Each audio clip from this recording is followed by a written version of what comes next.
ছি রোহান, আমার ছেলে হয়ে এত নীচ কাজ কিভাবে করতে পারলি তুই?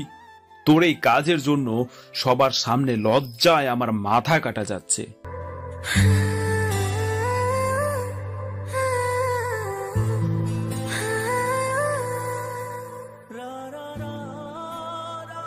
কথাগুলো বলে উপস্থিত সবার সামনে বাবা আমার গায়ে হাত তুললেন। একের পর এক আঘাত করতে লাগলেন আমার দেহে। আজ কেউ বাবাকে থামাচ্ছে না। মা এগিয়ে এসে বাবাকে না থামিয়ে আমাকে আঘাত করে বললেন, সেদিন বৃষ্টির রাতে তোকে নিজের কোলে তুলে নিয়েছিলাম, আদরে ভালোবাসায় ভরিয়ে দিয়েছিলাম, একটা কুড়িয়ে পাওয়া ছেলেকে মাথায় তুলেছিলাম। আজ বুঝতে পারছি পর কখনো আপন হয় না।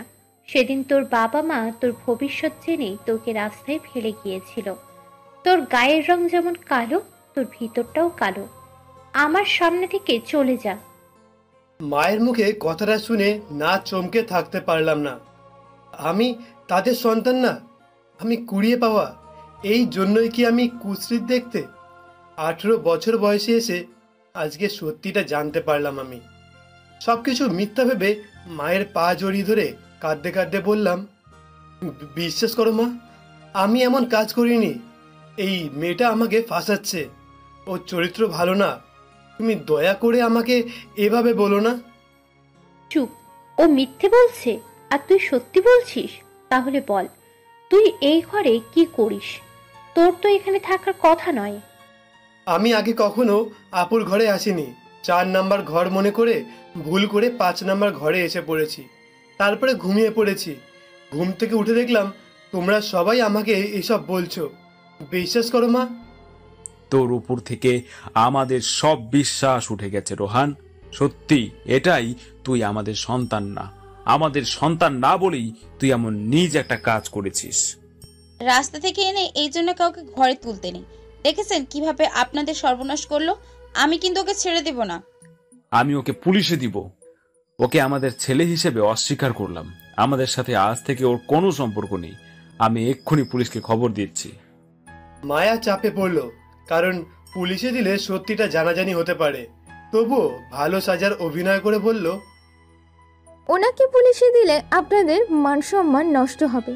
শত হোক, সবাই জানে ও আপনাদের ছেলে। এছাড়া পুলিশে দিলেও ও ভালো হবে না।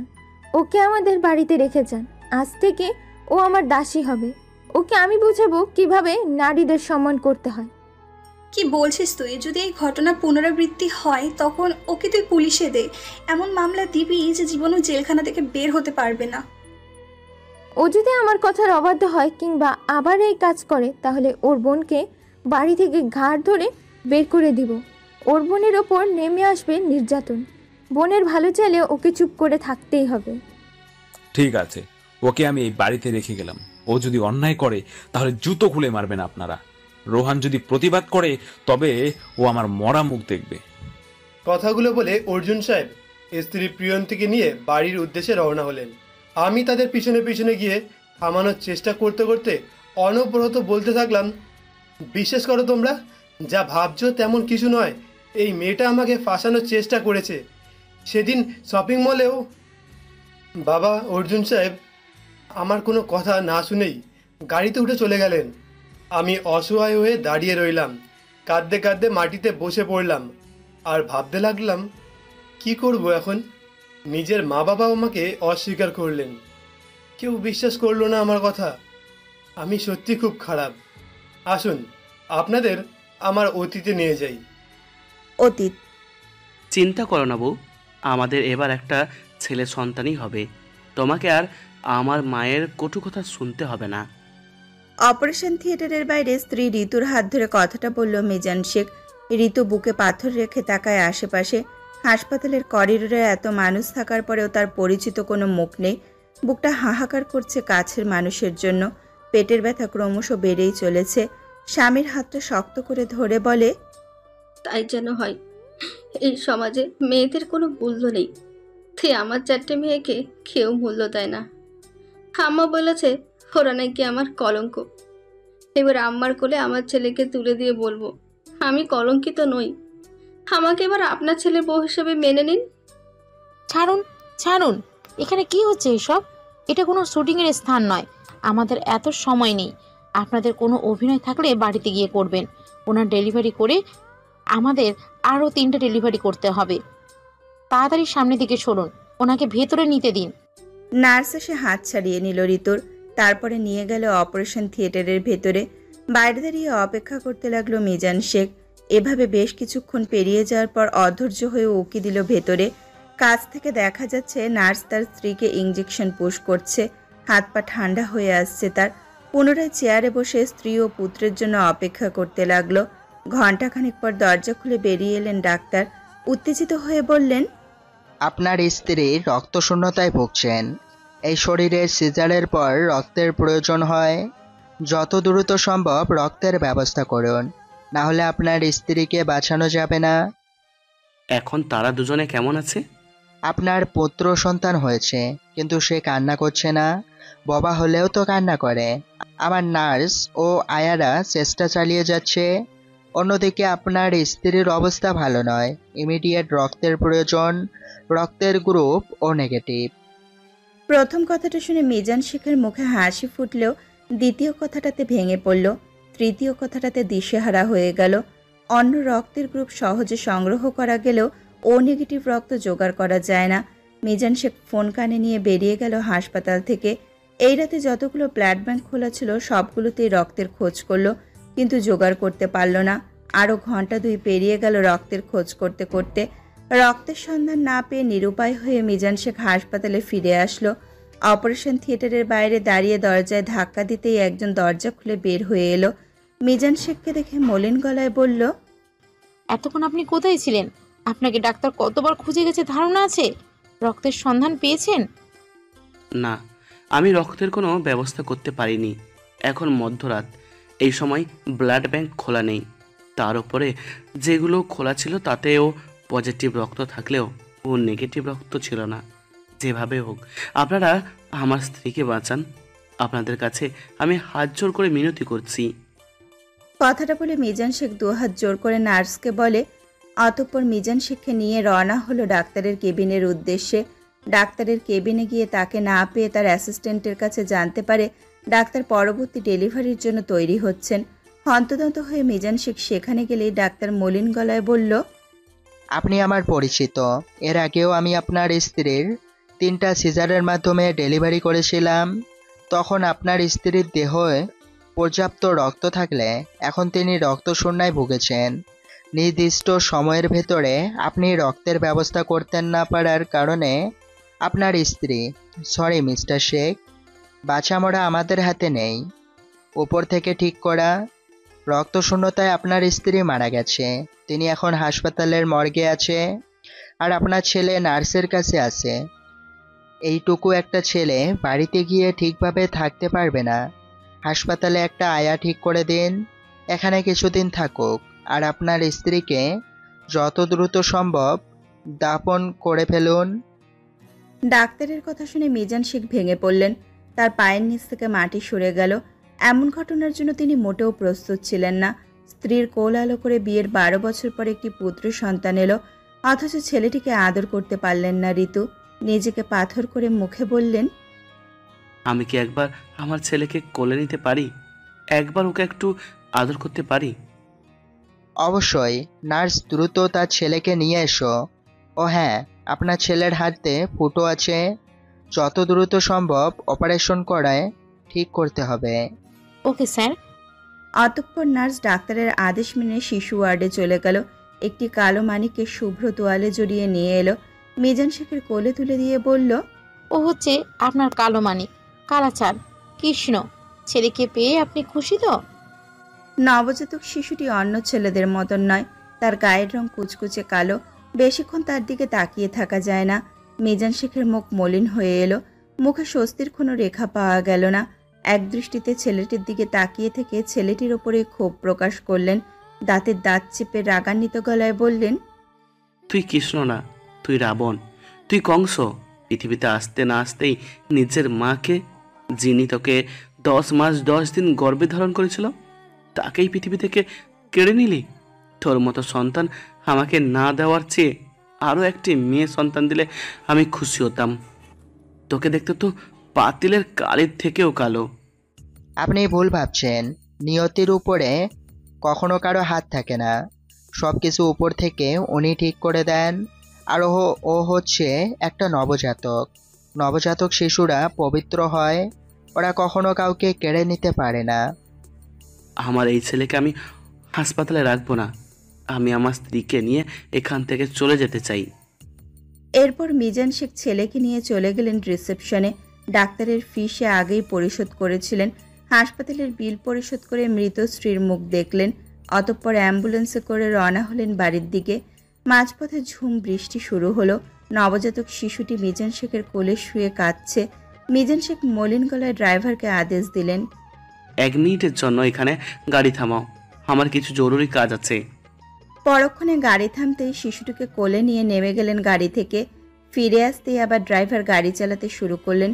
এবার আর মিজান শেখের সাথে সেই নবজাতক ছিল না। সিএনজিতে করে সন্তানকে নিয়ে এক দম্পতি বাড়ির দিকে যাত্রা শুরু করেছিল, কিন্তু মাঝ রাস্তায় প্রচণ্ড বৃষ্টি হওয়ার কারণে সিএনজির ইঞ্জিনে পানি প্রবেশ করায় ইঞ্জিন থেমে যায়। বৃষ্টির ফোঁটা গাড়ির ভেতরে প্রবেশ করতেই অর্জুন সাহেব বললেন, কি হলো ভাই, গাড়ি থামালেন কেন? ভাই, গাড়ির ইঞ্জিনে পানি ঢুকেছে, গাড়ি আর এগোচ্ছে না, আপনাদের এখানেই নেমে যেতে হবে। কি বলছেন? এই মাঝ রাস্তায় নামিয়ে দিলে যাব কোথায়? চেষ্টা করে দেখুন আরেকটু সামনে নামিয়ে দিতে পারেন কিনা। বড়জোর আপনারা আর একটু এখানে বসে থাকতে পারেন, এর থেকে আমি আর বেশি কিছু পারবো না। অর্জুন সাহেব গাড়িতে অপেক্ষা করছিলেন তার স্ত্রী ও সন্তানকে নিয়ে। হঠাৎ তাদের কানে এলো এক নবজাতক শিশুর কান্নার শব্দ। তার স্ত্রী প্রিয়ন্তী বিচলিত হয়ে বললেন, মনে হচ্ছে আশেপাশে কোনো বাচ্চা কাঁদছে, কিন্তু আশেপাশে কোনো ঘরবাড়ি দেখতে পাচ্ছি না। কান্নার শব্দটা কোথা থেকে আসছে বলো তো? আমিও শুনতে পাচ্ছি, বাচ্চা বললে ভুল হবে, এটা নবজাতের কান্না। একটা কাজ করো, তোমরা এখানে থাকো, আমি বাইরে বের হয়ে দেখছি কোথা থেকে বাচ্চার কান্নার শব্দ আসছে। প্রিয়ন্তীর সম্মতি পেয়ে অর্জুন গাড়ি থেকে বের হয়ে আশেপাশে নবজাতককে খুঁজতে থাকে। বৃষ্টি মাথায় নিয়ে সে দেখতে পারে একটা ডাস্টবিনের ভেতর থেকে কান্নার শব্দ আসছে। সে ডাস্টবিনের ভেতর মাথা ঢুকিয়ে দিতে দেখল বৃষ্টিতে ভেজা এক নবজাতক কাঁদছে। মাঝে মাঝে আকাশে বিদ্যুৎ চমকাচ্ছে, তাতে স্পষ্ট দেখা যাচ্ছে নবজাতকটিকে। অর্জুনের প্রচণ্ড মায়া হলো শিশুটির প্রতি। দুহাতে আঁকড়ে ধরে দ্রুত গাড়ির কাছে এলো। দরজা খুলে ভেতরে প্রবেশ করতেই প্রিয়ন্তী উত্তেজিত হয়ে বলল, এ তো একদম নবজাতক শিশু, একে তুমি কোথায় পেলে? ডাস্টবিনের ভেতর থেকে কেউ একে ডাস্টবিনের ভেতরে ফেলে গেছে। মানুষের মন বোঝা বড্ড দায়। ফুটফুটে এক নবজাতক শিশুকে রাতের আধারে ডাস্টবিনে ফেলে দিয়ে গেছে। যদি তোরা শিশুটিকে মানুষ করতে নাই পারবি, তাহলে কেন গর্ভে ধারণ করেছিলি? কেমন মা তোরা, যারা নিজের সন্তানদেরকে আগলে রাখতে পারিস না? বৃষ্টিতে ভিজে ওর হাত পা কেমন ঠান্ডা হয়ে আসছে, তুমি তাড়াতাড়ি ওকে আমার কোলে দাও। অর্জুনের থেকে তিনি শিশুটিকে নিজের কোলে নিয়ে নিজের ওড়না দিয়ে ওর শরীর মুছে দিতে লাগলেন। অতঃপর দুহাতে আগলে জড়িয়ে রাখে নিজের দেহের সাথে। ঠান্ডা বাতাস ক্রমশ সিএনজির ভেতরে প্রবেশ করছে এবং ছেলেটি বেশ কিছুক্ষণ যাবৎ বৃষ্টির পানিতে ভিজেছিল, এই জন্য চেতনা হারিয়ে ফেলল। প্রিয়ন্তী বাচ্চাটার এমন অবস্থা থেকে প্রচণ্ড ভয় পেয়ে গলা শুকিয়ে ফেলল। অনবরত বলতে থাকলো, ওগো, এখন কি হবে? বাচ্চাটা জ্ঞান হারিয়ে ফেলেছে, না জানি কতক্ষণ ও বৃষ্টিতে ভিজেছে, ও বাঁচবে তো? ও যেহেতু আমাদের হাতে এসেছে, একটু চিকিৎসা করলেই ঠিক বাঁচবে। ভাই, আশেপাশে কোন শিশু হাসপাতালের সন্ধান দিতে পারবেন? এখান থেকে 5 মিনিট দূরে একটা শিশু হাসপাতাল আছে, কিন্তু এখন যে অবস্থা, গাড়ি চালিয়ে সেখানে নিয়ে যাওয়া সম্ভব না। প্রতিদিন দিয়ে বেদিনের মতো দুষ্কর। ভাই, ঈশ্বর ওকে আমাদের হাতে তুলে দিয়েছে, ওকে বাঁচানোর দায়িত্ব এখন আমাদের। যদি আপনার পক্ষে সম্ভব হয় তাহলে চলুন আমরা দুজনে মিলে সিএনজি ঠেলে শিশু হাসপাতাল পর্যন্ত যাই। এতে যদি একটা জীবন বেঁচে যায় তাহলে আমি রাজি। তারপরে অর্জুন ও ড্রাইভার দুইজনে মিলে বৃষ্টিতে ভিজে সিএনজি ঠেলতে ঠেলতে নিয়ে গেল শিশু হাসপাতালের কাছে। শিশুটিকে নিয়ে দ্রুত ভেতরে যেতেই একজন ডাক্তার দেখতে পেল রিসেপশনের কাছে। প্রিয়ন্তী কাঁদতে কাঁদতে ডাক্তারকে বলল, ডক্টর, প্লিজ আমার সন্তানকে দেখুন, ও কেন তাকাচ্ছে না আমার দিকে? প্লিজ ওকে দেখুন। দ্রুত স্ট্রেচার আনো। ডাক্তার শিশুটিকে কোলে নিয়ে নার্সদের উদ্দেশ্য করে কথাটা বলে অতঃপর শিশুটিকে ধরে বলে, ও তো একটা নবজাতক শিশু বলে মনে হচ্ছে, কিছুক্ষণ আগে জন্ম নিয়েছে। আপনারা কিভাবে এতটা ইরেসপন্সিবল হতে পারেন? একটা নবজাতক শিশুকে আপনারা বৃষ্টিতে ভিজিয়ে এখানে নিয়ে এসেছেন। আপনারা জানেন পেটের কত তাপমাত্রা, ভেতরে ওরা বেড়ে ওঠে, বাইরে এসে নর্মাল তাপমাত্রা তারা মেনে নিতে পারে না, নিয়ম অনুযায়ী আক্রান্ত হয়, আর সেখানে বৃষ্টিতে ভিজে এখানে এসেছে। ডক্টর স্ট্রেচারের ব্যবস্থা না করে নিজেই শিশুটিকে অপারেশন থিয়েটারের ভেতরে নিয়ে গেল। শিশুটির পা ধরে উল্টো করে পেটে আঘাত করে পানি ফেলে দেওয়ার ব্যবস্থা করলো। সেখানে শিশুটির জন্য নির্দিষ্ট তাপমাত্রার ব্যবস্থার পাশাপাশি তাকে অক্সিজেনের আয়ত্তে নিয়ে আসা হলো। কিছুক্ষণের ভেতরেই ছেলেটি কেঁদে উঠল। ফোঁস করে নিঃশ্বাস ফেলে ডাক্তার অনেকটা সন্তুষ্ট হলেন। পেরিয়ে গেল ঘণ্টা 2। সূচনা হতে লাগলো নতুন এক ভোরের। ডাক্তার অপারেশন থিয়েটারের ভেতর থেকে বের হয়ে বললেন, এই মাত্রায় আপনাদের ছেলে বেঁচে গেল। ছেলেকে নিয়ে এতটা কখনো বেখেয়াল হবেন না। যদি আপনারা তার দায়িত্ব সঠিকভাবে পালন করতে না পারেন তাহলে ক্ষতি নেই, ওকে কাউকে দত্তক দিয়ে দিন। বর্তমান সমাজ মেয়েদের তুলনায় ছেলেদেরকে প্রাধান্য বেশি দেয়। হয়তো আপনার ছেলে কালো বলে আপনি এতটা অবহেলা করছেন, কিন্তু গায়ের রঙে কি আসে যায়? প্রিয়ন্তী ও অর্জুন ছেলেটিকে নিয়ে এতটাই হতাশ ছিলেন যে শিশুটির ছেলে নাকি মেয়ে খেয়ালই করেনি। প্রিয়ন্তী মনে মনে ভেবে বলে, আমি কি একবার আমার ছেলেকে দেখতে পারি ডক্টর? হ্যাঁ অবশ্যই, কিছুক্ষণের ভেতরে আমরা তাকে কেবিনে শিফট করে দেব, তখন আপনি সারাক্ষণ তার সাথে থাকতে পারবেন। আচ্ছা, আপনাদের ছেলের নাম কি? অর্জুন সাহেবের চোখ পড়ল একজন ডাক্তারের দিকে। তার নাম রোহান, তাই ঝটপট করে ফেলল, ওর নাম রোহান। কিছুক্ষণের ভেতরে রোহানকে ডাক্তার কেবিনে শিফট করে দিল।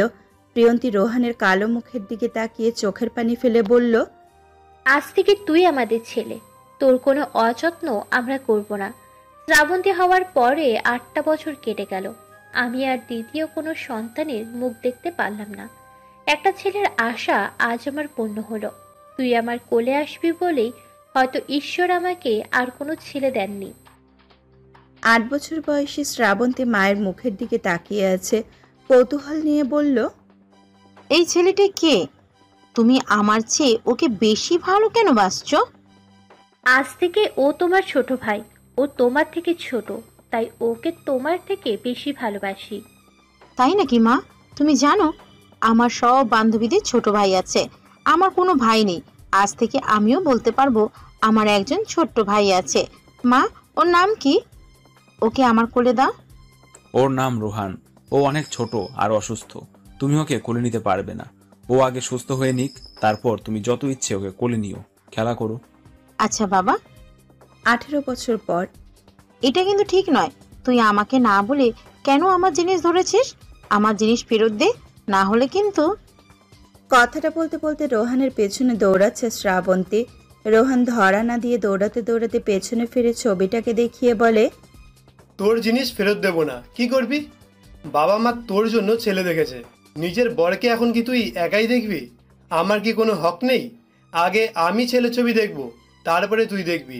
যদি আমার মনে হয় ছেলে ঠিকঠাক তবে ওকে, আর যদি আমার ভালো না লাগে তাহলে বিয়ে ক্যান্সেল, তোর আর দেখা হবে না। আজ পাত্রপক্ষ শ্রাবন্তীকে দেখতে এসেছিল। সেজেগুজে পাত্রপক্ষের সামনে বসে থাকলেও পাত্রকে দেখেনি শ্রাবন্তী। লজ্জায় সর্বক্ষণ মাথা নিচু করে রেখেছিল, তাই পাত্র তার ছবি রেখে গেছে। শ্রাবন্তী যখন এই ছবিটা দেখতে যাবে তখনই সেই ছবিটা নিয়ে দৌড় দিয়েছে রোহান। আর বর্তমানে শ্রাবন্তী রোহানের পেছনে পেছনে দৌড়াচ্ছে। একটা ছেলের পেছনে দৌড়ে মেয়েরা কি কখনো পেরেছে? দৌড়াতে দৌড়াতে এক পর্যায়ে হাঁপিয়ে গেল শ্রাবন্তী। হাড় মেনে সোফার উপর বসে পড়তে আয়েশ করে ছবিটা দেখে রোহান বলল, দেখতে মোটামুটি ঠিকঠাক আছে, তোর মতো শাকচুন্নির জন্য এই ছেলেটাই যথেষ্ট। এর থেকে ভালো ছেলে আর পাওয়া যাবে না। শুনেছি ছেলে ইঞ্জিনিয়ার আছে। আমি এই বিয়েতে মত দিলাম, নে ছবি দেখ। তুই মত দিলেও আমি বিয়ে করছি না, বিয়ে ক্যান্সেল। একটু আগে তো ছবি দেখার জন্য মরিয়া হয়ে উঠলি, এখন ছবি না দেখেই মত বদলে বিয়ে ক্যান্সেল করে দিচ্ছিস। দুই ভাই বোনের খুনসুটির মাঝেই সেখানে চলে এলেন প্রিয়ন্তী ও অর্জুন। অর্জুন কৌতূহল নিয়ে বলল, ঘরের অবস্থা কি করছিস তোরা দুজনে? দুদিন বাদে একজনের বিয়ে, আরেকজনের অনার্সে পড়াশোনা করছে। তোদের কি একটুও বুদ্ধি হবে না? এই বয়সেও তোরা এমন মারামারি করবি? ওর বরকে আমি আগে দেখেছি, এই জন্য নাকি বিয়ে করবে না। যখন পাত্র সামনে বসেছিল তখন লজ্জায় মাথা নিচু না করে ড্যাব ড্যাব করে দেখতে পারতিস। রোহানের কথা শুনে অর্জুন ও প্রিয়ন্তী দুইজনেই মুচকি মুচকি হাসছিল। তা দেখে শ্রাবন্তী লজ্জায় মাথা নিচু করে ফেলল। মনে মনে রোহানকে গালাগালি করে দাঁতে দাঁত চেপে বলে, ও মিথ্যে কথা বলছে। রোহান বলেছে ও যদি বিয়েতে অনুমতি দেয় তবেই আমি বিয়ে করতে পারবো। ও যদি রিজেক্ট করে তাহলে বিয়ে ক্যান্সেল। তাই ও যখন বিয়েতে মত দিল আমিও রিজেক্ট করে দিলাম। এখন দেখি বিয়েটা কার সাথে হয়, আমার সাথে নাকি ওর সাথে। রোহান, তুই চাইলে কিন্তু বিয়েটা করতেই পারিস। শাওনের জন্য তুই না হয় রোহান থেকে রোহানা হয়ে যাবি। তারপরে শ্রাবন্তী রোহানের হাত থেকে ছবিটা নিয়ে ঘরে চলে গেল। মন ভরে তার শাওনকে দেখতে লাগলো। ঘুম থেকে উঠে দাঁত ব্রাশ করতে করতে শ্রাবন্তী ঘর থেকে বের হলে ছুটে এলো প্রিয়ন্তী। বিচলিত হয়ে বলল, সায়নের মা একটু আগে ফোন করেছিল, তারা যত দ্রুত সম্ভব বিয়ের কাজটা সেরে ফেলতে চাইছেন। তাই আজকে বিয়ের কেনাকাটা করতে যাবেন। গত রাতে তোর বাবার মত দিয়েছেন, আর আজকে সকালে ফোন করে এই কথা বলল। কিন্তু এত তাড়াতাড়ি কিভাবে সম্ভব মা? এখনো তো আমি বিয়ের জন্য তৈরি নই। অন্তত 2-1 মাস সময় দাও। আগামী সপ্তাহে সায়ন সিলেট চলে যাবে, তাই সায়নের মা চাইছে সিলেটে যাওয়ার আগে সায়নের বিয়ে দিয়ে দিতে। সেখানে গিয়ে যাতে সায়নের রান্না বান্নাও বা খাওয়াতে কোনো সমস্যা না হয়, এই জন্য এখন বিয়ে দিতে চাইছেন। হুট করে বললেই তো আর সবকিছু সম্ভব নয়। তুমি না করে দাও। তখনই শীষ বাজাতে বাজাতে ভার্সিটির উদ্দেশ্যে রওনা করেছিল রোহান। মা ও বোনকে কথা বলতে দেখে এগিয়ে এসে দাঁড়ালো তাদের মাঝে। সবকিছু জানার পরে নিজের মতামত বলল। নিজের দিদি তো, তাই রাগিয়ে ব্যঙ্গ করে বললাম, ছেলে দেখতে সুদর্শন, ভালো চাকরি করে, এমন একটা সুযোগ হাতছাড়া করা ঠিক হবে না মা। ওকে যখন এই বাড়ি থেকে তাড়াতে হবে তাহলে আর দেরি করার দরকার নেই, বাবাকে বলে এখনই তাড়িয়ে দাও। তোকে তো আমি থামবি তোরা? আমিও তাই ভাবছি। তোর বাবাও এখন ব্যস্ত আছে, শপিংয়ে কে নিয়ে যাবে?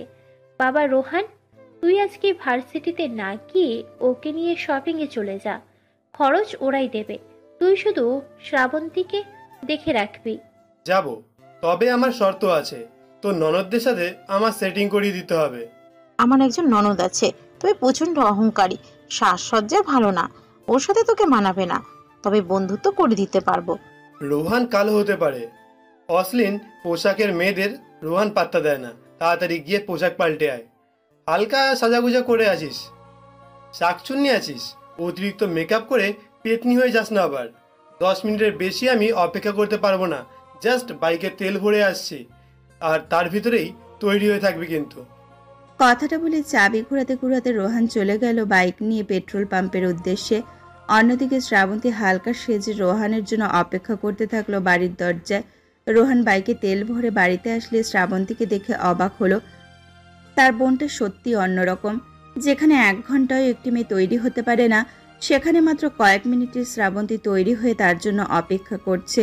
এরপরে শ্রাবন্তীকে বাইকে নিয়ে রওনা হলো শপিংয়ের উদ্দেশ্যে। শপিং মলের বাইরে অপেক্ষা করছিল শাওন নামের ছেলেটা। শ্রাবন্তীকে আসতে দেখে শাওন রাস্তায় নেমে এলো। শ্রাবন্তী সৌজন্য হয়ে বলে, ও হচ্ছে আমার ভাই রোহান। রোহান, উনি হচ্ছে। তোকে আর কষ্ট করে বলতে হবে না, আমি ছবিতেই দেখেছি জামাইবাবু আমার শাকচুন্নি বোনটাকে কিভাবে পছন্দ করলেন।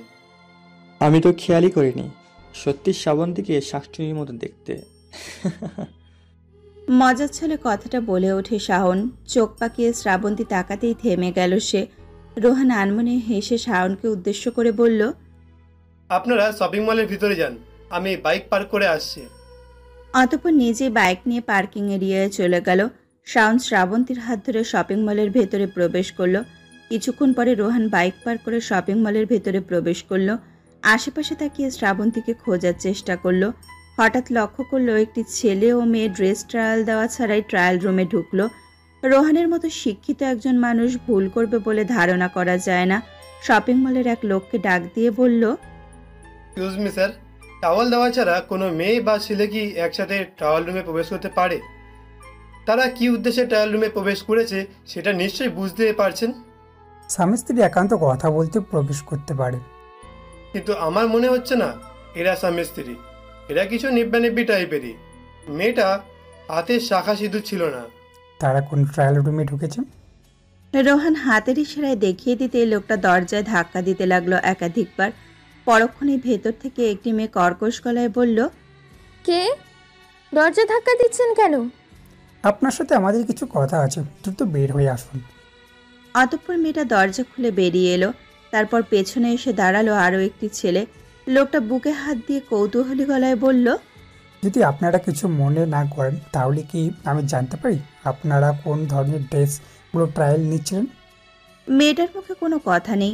আশেপাশে অনেক লোক এসে জড়ো হয়েছে।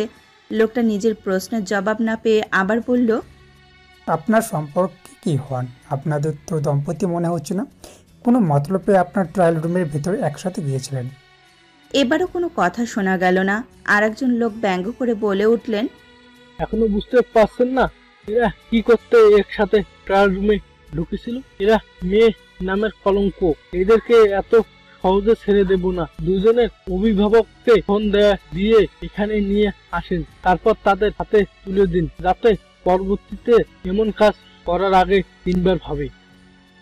হ্যাঁ, অভিভাবকের হাতে তুলে দিন। আমার একটু জরুরি কাজ আছে, আমি আসছি। চলে যাবেন? আমাদের এত বড় একটা উপহার করলেন, অন্তত চা কফি খেয়ে যান। সরি স্যার, সম্ভব নয়। আসলে আমি বোনের সাথে শপিংয়ে এসেছি, ও আমাকে খুঁজবে। আচ্ছা, সম্ভব হলে বোনকে নিয়ে আমার এখানে আসবেন। আপনার জন্যই এদেরকে হাতে নাতে ধরতে পারলাম। লোকটার হাতে হাত মিলিয়ে সামনের দিকে এগিয়ে গেল রোহান। মেয়েটা রাগী দৃষ্টিতে তাকিয়ে আছে রোহানের গমন পথের দিকে। রাগে ফুঁসতে ফুঁসতে বলে, তোর জন্য আজ সবার সামনে আমাকে অপমানিত হতে হলো। চেহারার যে স্ত্রী, কোনো মেয়ে তো পছন্দ করবেই না, তাই আমাদের পেছনে লেগেছে। তোকে এত সহজে আমি ছেড়ে দিব না। আজ যতটা অপমানিত আমাকে হতে হলো, তার 10 গুণ তোকে ফিরিয়ে দেব। মায়া নামের মেয়েটা পরিবারের সাথে এসেছিল এখানে, তাই ফোন করার সাথে সাথে হাজির হয় সেইখানে। মেয়ের জন্য তাদের নাক কান কাটা যায়। অন্যদিকে রোহান তার বোনকে খুঁজে পেল। এত এত মানুষের মাঝে অস্বস্তি বোধ করছিল শ্রাবন্তী। রোহানকে পেয়ে শান্তি পেল। ছুটে এসে বলল, এত দেরি হলো কেন তোর? সবাই আমাকে কত প্রশ্ন করছিল। এত নার্ভাস হওয়ার কি আছে? মাত্র কিছুক্ষণেই তোর এই অবস্থা। সারা জীবন কিভাবে থাকবি? আমি কিন্তু সারা জীবন তোর সাথে থাকবো না। 1 সপ্তাহ তো থাকতেই হবে, ধীরে ধীরে মানিয়ে নিব। আচ্ছা, ওনারা তোকে ডাকছে, যা পছন্দ কর। কোনো কিছু লাগলে আমাকে বলিস, আমি এখানে আছি। দেখতে দেখতে কেটে গেল বেশ কিছুদিন। চলে এলো বিয়ের সেই লগ্ন। একমাত্র মেয়ের বিয়ে উপলক্ষে ব্যস্ততা ও আয়োজনের শেষ নেই। বোনকে পার্লার থেকে এনে রুমে দিয়ে আসতেই প্রিয়ন্তী এসে বলল, রোহান, বাবা আমার বরপক্ষের গাড়ি নাকি চৌরাস্তায় খারাপ হয়ে গেছে। তুই একটু গাড়ির ব্যবস্থা করে ওখান থেকে ওদের নিয়ে আয়। মা, তুমি অন্য কাউকে পাঠাও, পুরোহিত এখনো আসেনি, তাকে আনতে যাচ্ছি। আমি সেখানে তোর বাবাকে পাঠিয়ে দেব। তুই আগে তাদের যত্ন করে নিয়ে আয়। যত্নের ত্রুটি হলে তোর বাবার মান সম্মান নষ্ট হবে। আচ্ছা। রোহান মায়ের কথায় দ্বিমত পোষণ করতে পারে না। আজকাল একটুতেই হাঁপিয়ে ওঠে রোহান। একটু বিশ্রাম নিয়ে ক্লান্তি দূর করতে চেয়েছিল, তার হলো কই। মাথা নেড়ে তার বন্ধু বান্ধব নিয়ে রওনা হলো চৌরাস্তার দিকে। বরপক্ষের সাজানো গাড়ির পাশে দাঁড়িয়ে ছবি তুলছে একটি সুন্দরী মেয়ে। কিছুক্ষণ মেয়েটির দিকে তাকিয়ে থাকার পরে বুঝতে পারল সেই দিন শপিং মলে যে মেয়েটি একটা ছেলের সাথে ধরা পড়েছিল, সেই মেয়েটা এখানেও চলে এসেছে। রোহান নিজেকে সামলে গাড়ির কাছে গিয়ে বিনীত সুরে বলল, নমস্কার, আমি রোহান। আপনারা আমার সাথে আসুন, আমি গাড়ির ব্যবস্থা করছি। এই কেমন কথা? আমরা তাদের অতিথি, আমাদের নিতে কিনা বাড়ির কাজের লোক পাঠিয়েছে? সেই দিন শপিং মলেও এই ছেলেটা ছিল, মনে হয় বেশি ক্লোজ, তাই পাঠিয়েছে। বরের চাচি সোমানার কথায় তার মা এমন জবাব দেয়। রোহান চেয়েও বলতে পারে না সে শ্রাবন্তীর ভাই। আমতা আমতা করতেই শাওন নিজেই বলে, মা, তোমরা ওর সাথে এমন ব্যবহার কেন করছো? ও শ্রাবন্তীর ছোট ভাই রোহান। আমরা তো জানি না। আর সেই দিন যখন আমরা শ্রাবণীকে দেখতে গিয়েছিলাম তখন এই ছেলেটাকেও দেখিনি। বেয়ান সাহেবা নিজেও বলেনি তার একটা ছেলে আছে। এই ছেলেটাকে দেখতেও তাদের মতো লাগছে না। প্লিজ চুপ করো। ও সব শুনতে পাচ্ছে। আমার গায়ের রং যদি কালো হতো তবে মা হিসেবে তুমি কি আমাকে এভাবে তাচ্ছিল্য করতে? এই ছেলেটা হচ্ছে আমার ভাবির ভাই। রাগে কটমট করে ওঠে মায়া। এমন একটা ছেলের সাথে তাদের আত্মীয় হতে চলেছে ভাবলেই তার রাগে মাথা ফেটে যাচ্ছে। তবুও নিজেকে ধাতস্থ করে রোহানের আনা গাড়িতে চড়ে রওনা হলো বিয়ে বাড়ির উদ্দেশ্যে। বিয়ের মণ্ডপে পৌঁছানোর কিছুক্ষণ পরে বিয়ের কাজ শুরু হলো। মায়া একপাশে দাঁড়িয়ে রোহানের কথা ভাবছিল। তখনই পেছন থেকে রোহান এসে বলল, সেদিন আপনার সাথে যা হয়েছিল তার জন্য কিছু হলেও আমি দায়ী। তার জন্য আন্তরিকভাবে আমি দুঃখিত। পরবর্তীতে এমন কাজ আর করবেন না। আমি হচ্ছি শ্রাবন্তীর ভাই। আপনি কে? আমি শাওনের ছোট বোন মায়া, তোমার বোনের একমাত্র ননদ। তুমি যেটা করেছো সেদিন সেটা তোমার দিক থেকে ঠিক ছিল। আমার কাজের জন্য আমাকে অপমানিত হতে হয়েছে, এতে তোমার কোনো হাত নেই। পেছনের কথা মনে না রাখাই ভালো। আচ্ছা, আপনার কিছু প্রয়োজন হলে আমাকে বলবেন। বলে রোহান মায়ের কাছ থেকে চলে গেল। মায়ের রাগে দুঃখে ফুসফুস করতে থাকলো সাপের মতো। এত সহজে কিছুতেই ছেড়ে দেবে না রোহানকে। নিয়ম অনুযায়ী সম্পন্ন হলো শ্রাবন্তী ও শাওনের শুভ বিবাহ। বিদায়বেলা ঘনিয়ে আসতে কেঁদে কেটে ভাসিয়ে ফেলল শ্রাবন্তী। মেয়েকে বিদায় দিতে গিয়ে কাঁদলেন প্রিয়ন্তী, রোহান ও অর্জুন সাহেব। অর্জুন সাহেবকে জড়িয়ে ধরে ভাঙা গলায় শ্রাবন্তী বলল, বাবা তুমি আর কেঁদো না, তোমার প্রেশার বেড়ে যাবে। মাকে দেখে রাখো।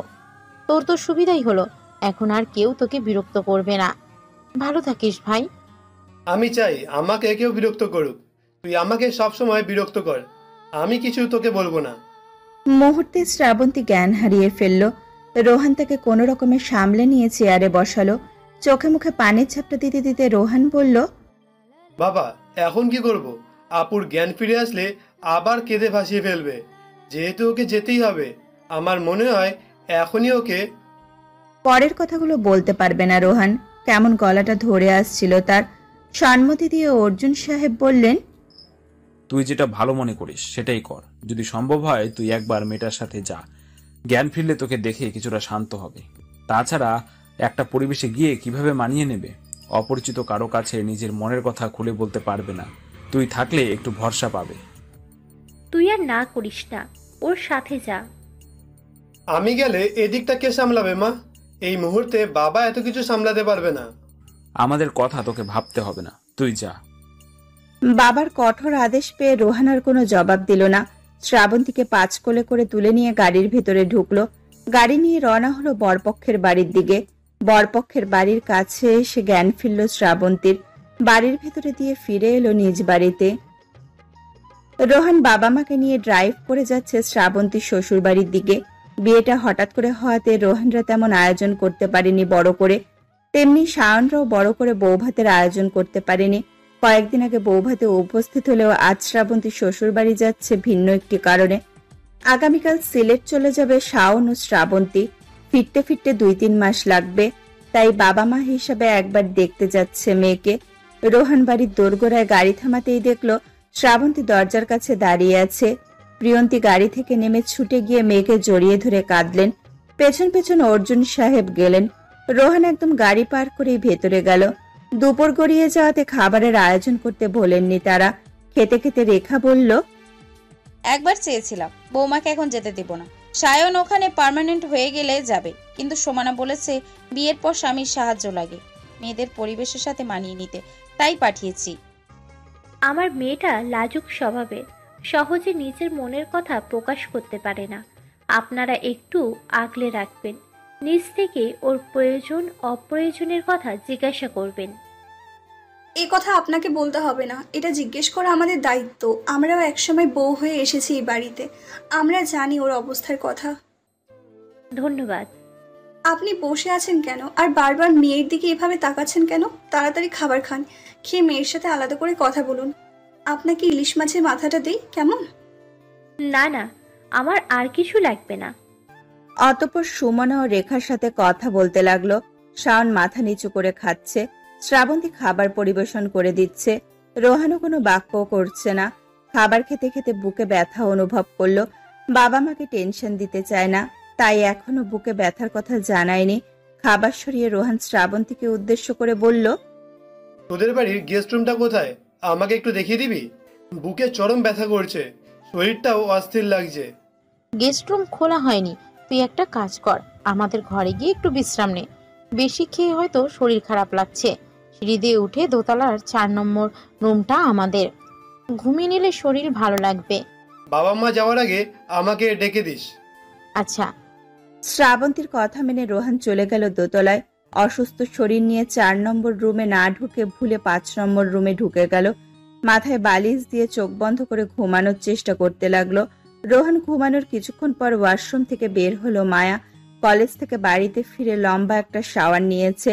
চুল মুছতে মুছতে ড্রেসিং টেবিলের সামনে দাঁড়ালে আয়নাতে রোহানকে দেখে চমকে ওঠে।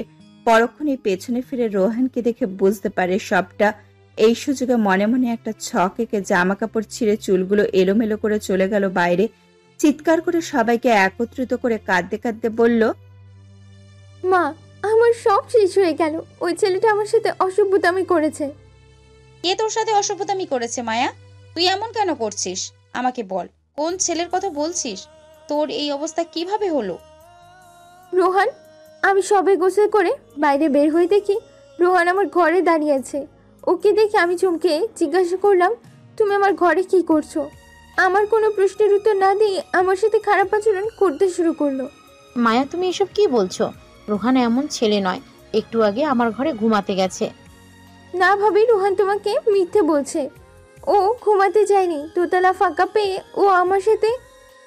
আমি তোমার কথা বিশ্বাস করতে পারছি না মায়া। আমার ছেলে কখনো এই ধরনের কাজ করতে পারে না। আপনার কি মনে হয় আঙ্কেল, এমন একটা গুরুত্বপূর্ণ বিষয় নিয়ে আমি ওকে মিথ্যা অপবাদ দেব? এখানে আমার লজ্জা হওয়ার কথা বেশি। যদি আমার কথা আপনি বিশ্বাস না হয় তাহলে আমার ঘরে চলুন। বাইরে থেকে দরজার চিৎকানি তুলে এখানে এসেছি। চলো তবে। উপস্থিত সবাই মায়ের ঘরের সামনে গিয়ে দরজা খুলতে দেখতে পেল রোহান মায়ের বিছানায় ঘুমিয়ে আছে। মায়া মুহূর্তে আবার কাঁদতে কাঁদতে বলল, নিজেকে বাঁচাতে আর কোনো রাস্তা না পেয়ে এখন ঘুমানোর অভিনয় করছে। আমি আর কাউকে মুখ দেখাতে পারবো না। শুনছো? তুমি রোহানকে ডাক দাও। রোহান, ওঠ। অর্জুন রোহানকে ধাক্কা দিয়ে ঘুম থেকে তুলল। রোহান ঘুম থেকে উঠে সবাইকে একসাথে জড়ো হয়ে দাঁড়াতে দেখে খানিক চমকে গিয়ে বলল, আপনারা সবাই এখানে? তুই কি আমাদের সাথে মজা করছিস? তুই বুঝতে পারছিস না আমরা কেন এখানে এসেছি? সবার প্রথমে তুই এটা বল, তুই এই ঘরে কি করছিস? আমার শরীরটা ভালো লাগছিল না, এই জন্যই আপুকে বলে ওর ঘরে এসে একটু শুয়েছি। এরই মধ্যে তোমরা চলে আসলে। কিন্তু এটা তো আমার ঘর নয় রোহান। আমি তোকে 4 নম্বর কক্ষে আসতে বলেছিলাম। তুই 5 নম্বর কক্ষে কি করছিস? তুই কিনা আমার ননদের সাথে। সবার চোখে কেন তুই আমাকে ছোট করে দিলি? কাঁদতে কাঁদতে কথাগুলো বলে রোহানের শার্টের কলার টেনে ধরল শ্রাবন্তী। রোহান কিছু বুঝে উঠতে পারছে না। ফ্যাল ফ্যাল দৃষ্টিতে মায়ের দিকে তাকিয়ে ওর অবস্থা থেকে কিছুটা আন্দাজ করতে পারল। পরবর্তী দৃশ্য তো আপনারা জানেনই। মায়া তৈরি হয়ে ড্রয়িং রুমে এসে বসলো। একপাশে দাঁড়িয়ে পুরনো আসবাবপত্রগুলো পরিষ্কার করছিল রোহান। রোহানকে দেখে মায়া আদেশ করল, এই রোহান, আমার কথা শুনতে পাচ্ছিস? এইদিকে আয়। রোহান আশেপাশে তাকিয়ে গামছা দিয়ে নিজের মুখ পরিষ্কার করে মায়ের কাছে এসে মাথা নত করে বলল, এই নাম ধরে কেন রাখছিস আমায়? আমি তোর মালিক আর তুই হচ্ছিস সামান্য একজন চাকর। আমার নাম ধরে ডাকার সাহস পাচ্ছিস কোথায়? একটা কথা কান খুলে শুনে রাখ, তুই এতিম, তুই রাস্তার টোকায়, তুই একটা অসভ্য ছেলে, চরিত্রহীন। তোর সাথে আমার কথা বলতেও ঘৃণা হয়। হ্যালো বন্ধুরা, তোমরা তো আমাদের ফিলিং সার্টিফিকেটের গল্প শুনছো বা শোনো। জানি তোমাদের প্রত্যেকটা গল্প ভালো লাগে, তাই জন্য আমাদের প্রত্যেকটা গল্প তোমরা দেখতে থাকো নিয়মিতভাবে। কিন্তু তোমরা আমাদের এই গল্পগুলো শোনার সাথে সাথে লাইক করতে ভুলে যাও, কমেন্ট করতে ভুলে যাও। তো সেই জন্য প্লিজ রিকোয়েস্ট করছি, আমাদের গল্পগুলোতে প্লিজ প্লিজ এত লাইক করো যাতে খুব তাড়াতাড়ি এই গল্পটা 1000 লাইকে পৌঁছে যায়। তো আবার তোমরা গল্পটা শুনতে থাকো কন্টিনিউ। এই নাম ধরে কেন রাখছিস আমায়? আমি তোর মালিক আর তুই হচ্ছিস সামান্য একজন চাকর। আমার নাম ধরে ডাকার সাহস পাচ্ছিস কোথায়? একটা কথা কান খুলে শুনে রাখ, তুই এতিম, তুই রাস্তার টোকায়, তুই একটা অসভ্য ছেলে, চরিত্রহীন। তোর সাথে আমার কথা বলতেও ঘৃণা হয়। আমি তো আপনার নামে কোনো ক্ষতি করিনি, তাহলে আমার নামে এত মিথ্যা অপবাদ কেন দিলেন ম্যাডাম? তুই কিছু করিসনি? এই শোন, তুই সব করেছিস। তোর জন্য সবার সামনে আমাকে ঘোর অপমানিত হতে হয়েছে, তাই তোকেও সবার চোখে ছোট করলাম। এবার যা, জুতোর আলমারি থেকে আমার জন্য একজোড়া জুতো নিয়ে আয়। আজ আমাদের বাড়িতে আমাদের বন্ধু বান্ধব আসবে, তাই খাবারের ব্যবস্থা তুই করবি, যা। রোহান অনেক কিছু বলতে চেয়েও বাবা মায়ের মুখের দিকে তাকিয়ে বলতে পারল না। অর্জুন সাহেব তাকে দিব্যি দিয়ে গিয়েছিল। নিঃশ্বাস ফেলে জুতোর র্যাক থেকে একজোড়া জুতো এনে মায়ের পায়ের কাছে রাখতে ফোন টিপতে টিপতে মায়া বলে, লাল রঙের জুতো কেন এনেছিস? আমার এই পোশাকের সাথে লাল রঙের জুতো মানায়? অবশ্য তুই কিভাবে বুঝবি? তোর কোনো ক্লাস আছে? আঙ্কেল আন্টি যদি তোকে রাস্তা থেকে কুড়িয়ে নিয়ে না আসতো তাহলে তোর কোনো মূল্যই থাকতো না। আবার আমার মুখের দিকে তাকিয়ে কি দেখছিস? যা, সাদা রঙের একজোড়া চটি নিয়ে আসে। রোহান জুতো জোড়া নিয়ে পূর্বের স্থানে রেখে সাদা রঙের একজোড়া জুতো নিয়ে এলো। রোহান মাটিতে জুতো জোড়া রাখতেই মায়া আদেশ দিল, ইস, জুতা জোড়া একদম নোংরা হয়েছে। আমার মুখের দিকে না তাকিয়ে তোর গামছা দিয়ে পরিষ্কার করে আমার পায়ে পরিয়ে দে। এটা আমি পোশাক হিসাবে ব্যবহার করি। শুধু গামছা কেন, তোর শরীর দিয়ে এটা মুছে দে। তোর গায়ের রং তো কালো, এই শরীরে ময়লা বোঝা যাবে না। তুই হচ্ছিস কয়লার একটা ড্রাম। কেন যে তোর মতো একটা কয়লার ড্রামকে আঙ্কেল আন্টি বাড়িতে আশ্রয় দিয়েছিল বুঝতেই পারছি না। গায়ের রং দিয়ে কি যায় আসে ম্যাডাম? তাদের মন ভালো, এই জন্যই আমাকে তাদের বাড়িতে আশ্রয় দিয়েছিল। হয়েছে তোর বড় বড় ডায়লগ দেওয়া, তাড়াতাড়ি জুতা জোড়া আমার পায়ে পরিয়ে দে। রোহান আর দ্বিমত না করে জুতো জোড়া নিজের গামছা দিয়ে পরিষ্কার করে মায়ের পায়ে পরিয়ে দিল। রোহান কখনো আগে মেয়েদের জুতা পরায়নি, তাই সঠিকভাবে জুতাটা পরাতে পারল না। বিনিময়ে মায়ের রেগে গিয়ে জুতো জোড়া ছুঁড়ে মারল রোহানের মুখের ওপর। রাগান্বিত গলায় বলল, সামান্য একটা জুতো ঠিকভাবে পরতে পারিস না? কি পারিস, ইডিয়েট! তখনই বাড়ির ভেতরে প্রবেশ করলো মায়ের বন্ধু বান্ধবরা। মায়া তাদের সাথে সাক্ষাৎ করে রোহানকে বলল, যা, আজকে তুই আমাদের বন্ধু বান্ধবদের জন্য রান্না করবি। রোহান কখনো রান্না করেনি, আমি বরং তোমার বন্ধুদের জন্য রান্না করে দিচ্ছি। চাকরির প্রতি তোমার এত দরদ কিসের ভাবি? আমি কিন্তু ভাইয়াকে জানাতে বাধ্য হব। তোমাকে যদি এই বাড়িতে বউ করে নিয়ে না আসতাম তাহলে আজ আমার সাথে এমন কিছু হতো না। আজ তুমিও তোমার ভাইকে সাপোর্ট করছো, আমার ভাবতেই লজ্জা করছে তুমি একটা মেয়ে। শ্রাবন্তী অপমানিত বোধ করে সেখান থেকে চলে গেল। রোহান একাই মায়ের বন্ধু বান্ধবদের জন্য নাস্তা বানালো। মায়ের বন্ধু বান্ধবরা সে খাবার খেয়ে প্রশংসা করলো রোহানের। বেশ আনন্দের সাথে বলল, বাহ, তোদের বাড়ির কাছের লোক তো খুব ভালো নাস্তা বানাতে পারে, হাতে জাদু আছে বলতে হয়। নাস্তা এত ভালো তৈরি করেছে না, না জানি খাবার কত ভালো তৈরি করে। এতটাও ভালো হয়নি যে প্রশংসা করছিস।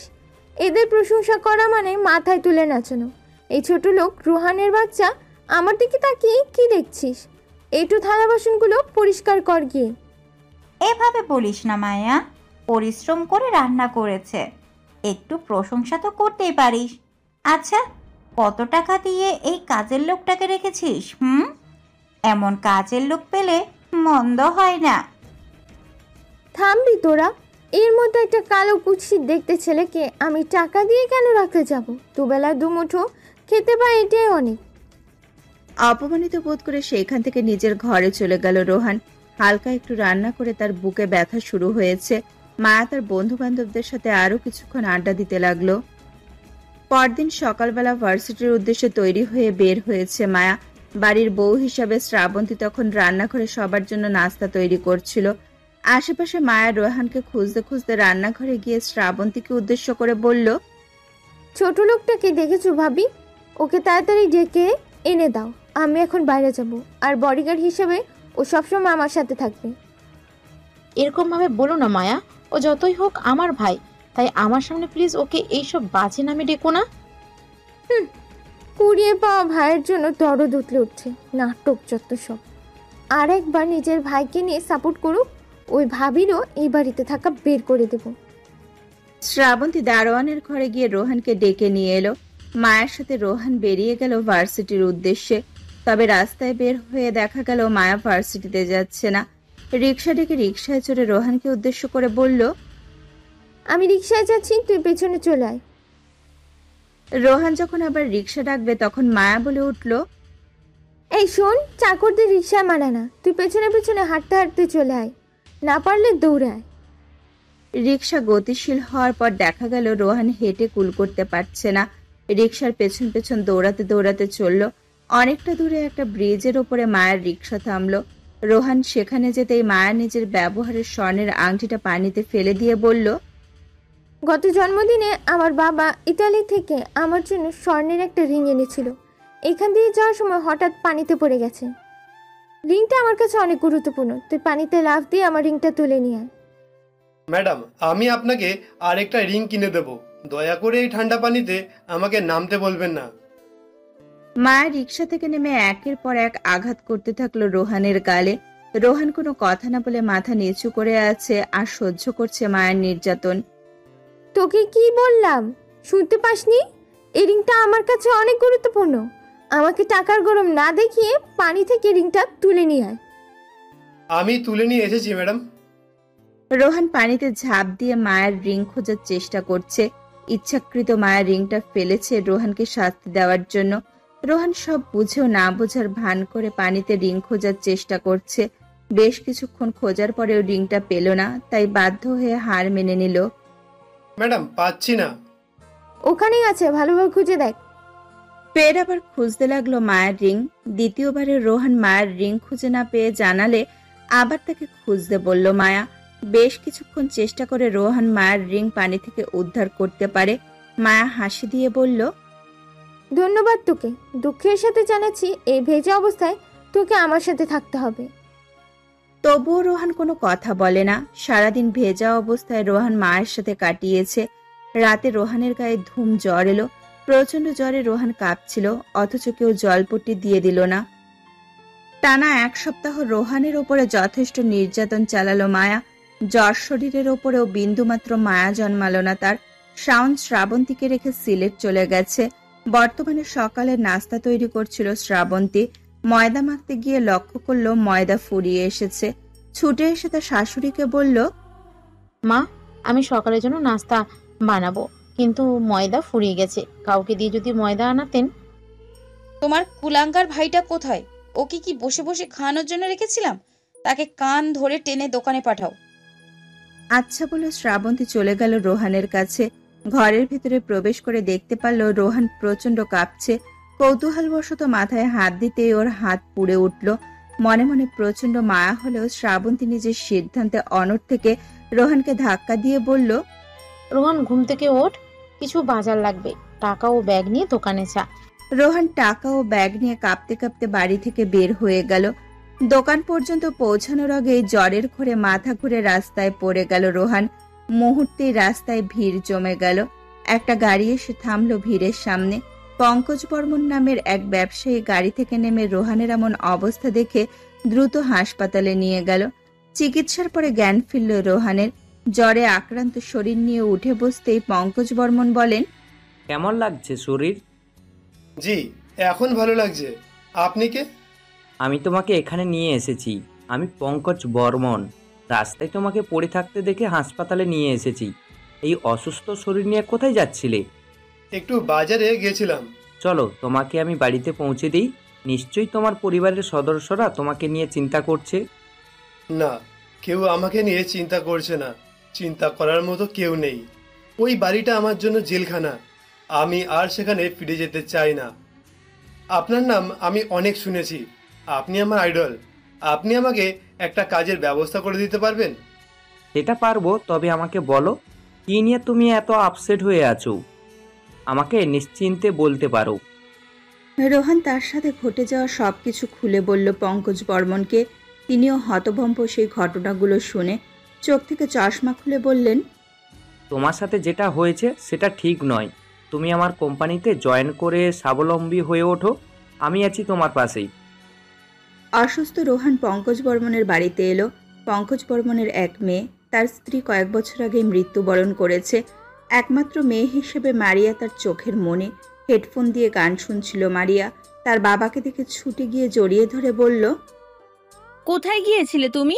বলেছিলে যাবে আর আসবে, এই তোমার আসার সময় হলো? প্রচন্ড ক্ষুধায় আমি আর তোমার অপেক্ষা করতে পারিনি, খেয়ে নিয়েছি। ভালো কাজ করেছিস। হঠাৎ আমার গাড়ির সামনে এই ছেলে এসে পড়লো। প্রচণ্ড অসুস্থ দেখে হাসপাতালে নিয়ে গেলাম। তাই আর আজকে অফিসে যাইনি। মারিয়া লক্ষ্য করে পঙ্কজ বর্মনের পেছনে একজন ছেলে দাঁড়িয়ে আছে। অসুস্থ দেখাচ্ছে ছেলেটিকে। গায়ের রংটা তার মোটেও ভালো লাগলো না। তাচ্ছিল্য করে বলল, বাড়িতে কেন এনেছো? ওকে ওর বাড়িতে দিয়ে আসলেই পারতে। বড্ড বিপদে পড়েছে ছেলেটা, তাই আজ থেকে ও আমাদের সাথেই থাকবে, আমাদের অফিসে কাজ করবে। এমন বাদরের মতন কালো দেখতে একটা ছেলেকে তুমি বাড়িতে নিয়ে এলে? তুমি ওকে বাড়ি থেকে বের করে দাও।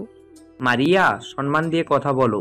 ও একজন মানুষ, তুমি কিন্তু ভুলে যাচ্ছ মানুষের সাথে কিভাবে ব্যবহার করতে হয়। তোমাকে আমি এ ধরনের শিক্ষা দেইনি। বাবার কথায় মন খারাপ হয়ে গেল মারিয়ার। নিজের জিনিসপত্র নিয়ে ঘরে চলে গেল এবং মনে মনে সে বলল, যেভাবেই হোক রোহানকে সেই বাড়ি থেকে বের করেই ছাড়বে। মারিয়া যাওয়ার পরে পঙ্কজ বর্মন রোহানের হাত ধরে বিনীত সুরে বলল, মারিয়া ছোট মানুষ, বিলাসবহুল ওর জীবন, ওর কথাতে তুমি কষ্ট পেও না। তোমাকে আমি ঘর দেখিয়ে দিচ্ছি, তুমি গিয়ে বিশ্রাম নাও। না, আমি ম্যাডামের কথায় কোনো কষ্ট পাইনি। আমি জানি আমার গায়ের রং কালো, আর এই কালো গায়ের রঙের জন্যই কেউ আমাকে পছন্দ করে না, সবাই আমাকে তাচ্ছিল্য করে। রোহান অসুস্থ শরীর নিয়ে পঙ্কজ বর্মনের দেখানো ঘরে গিয়ে বিশ্রাম নিল। কয়েকদিনের ভিতরে রোহান সুস্থ হয়ে অফিসে জয়েন করলো। রোহান হিসাব বিজ্ঞানের ছাত্র। অফিসের সমস্ত হিসাব দেখাশোনা করে রোহান। আগে সমস্ত ফাইলপত্র দেখে অনেক হিসাব ভুল প্রমাণিত করেছেন। এতে পঙ্কজ বর্মন প্রচণ্ড সন্তুষ্ট রোহানের ওপর। রোহান তার কেবিনে বসে ফাইল দেখছিল। পঙ্কজ বর্মন সম্পূর্ণ অফিস দেখে রোহানের ঘরের দরজায় নক করলো। সাথে সাথে রোহান ভেতরে ঢোকার অনুমতি দিলে পঙ্কজ বর্মন ভেতরে প্রবেশ করলো। ফাইল থেকে দৃষ্টি সরিয়ে রোহান বলল, স্যার, আমার কেবিনে আসলে কখনো দরজায় নক করবেন না, সরাসরি চলে আসবেন। সব মানুষেরই একটা প্রাইভেসি থাকে।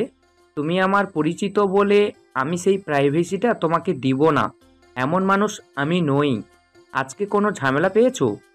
আজকে পুরনো একটা ফাইল ঘাটাঘাটি করলাম, মনে হচ্ছে হিসাবে প্রচণ্ড গরমিল আছে।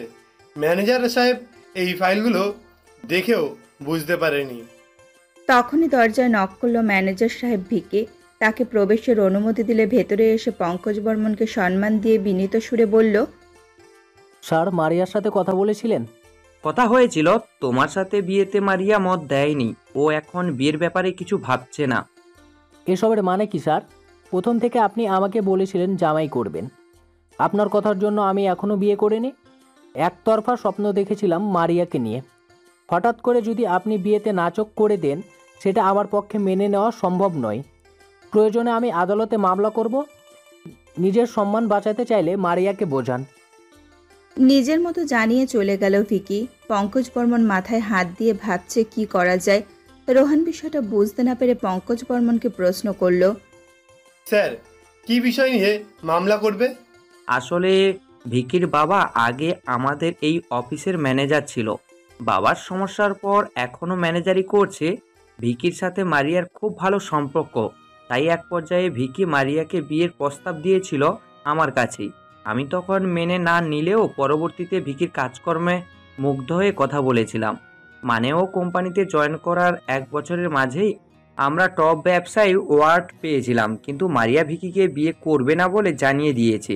এই নিয়ে এখন ঝামেলা চলছে। মারিয়ার সাথে আরেকবার কথা বলে দেখি কি করা যায়।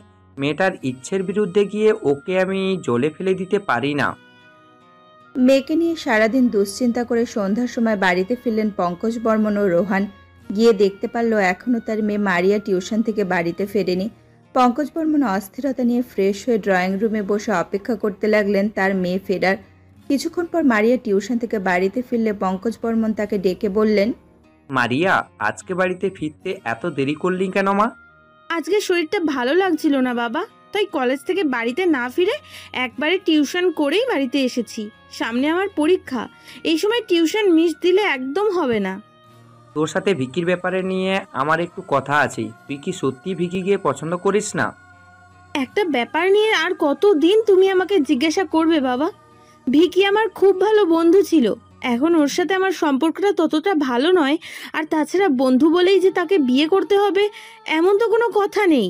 তুমি যদি এই বিষয় নিয়ে আমাকে আর কখনো প্রশ্ন করো, তাহলে কিন্তু আমি এই বাড়ি ছেড়েই চলে যাব।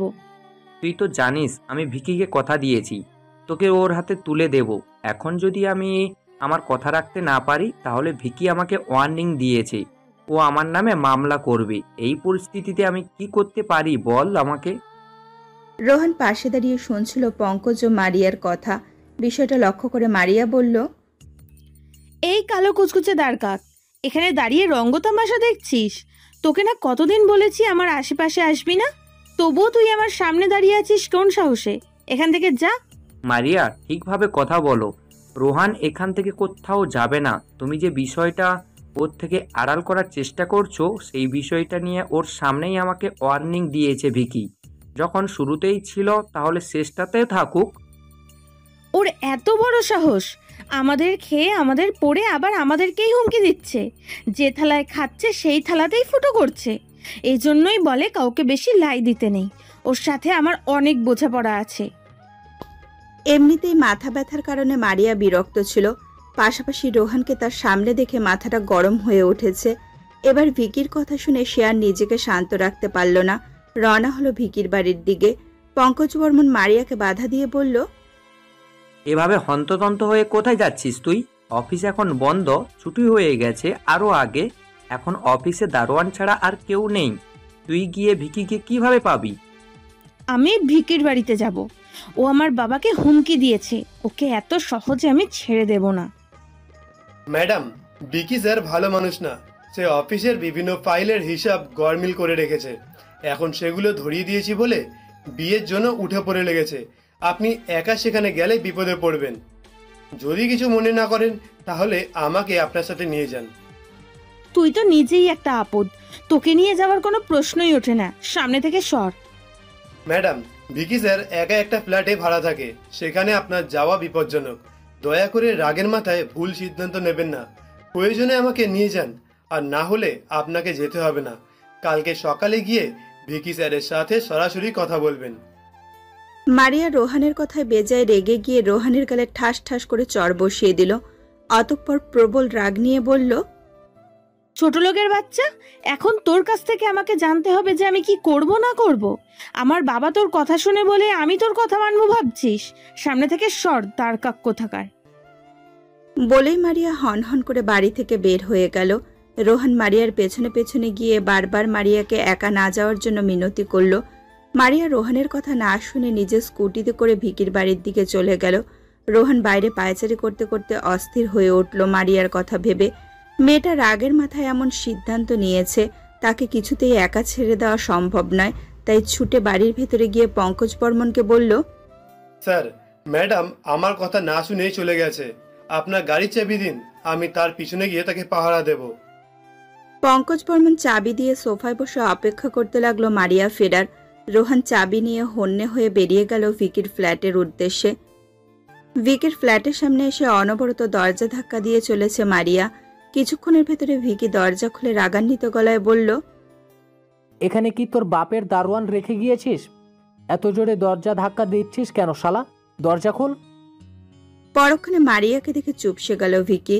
মুচকি হেসে মাথা চুলকাতে চুলকাতে বলল, মারিয়া যে, সরি, কিছু মনে করো না। এভাবে দরজা ধাক্কা দিচ্ছিলে যে? আমার মাথাটাই গরম হয়ে গিয়েছিল।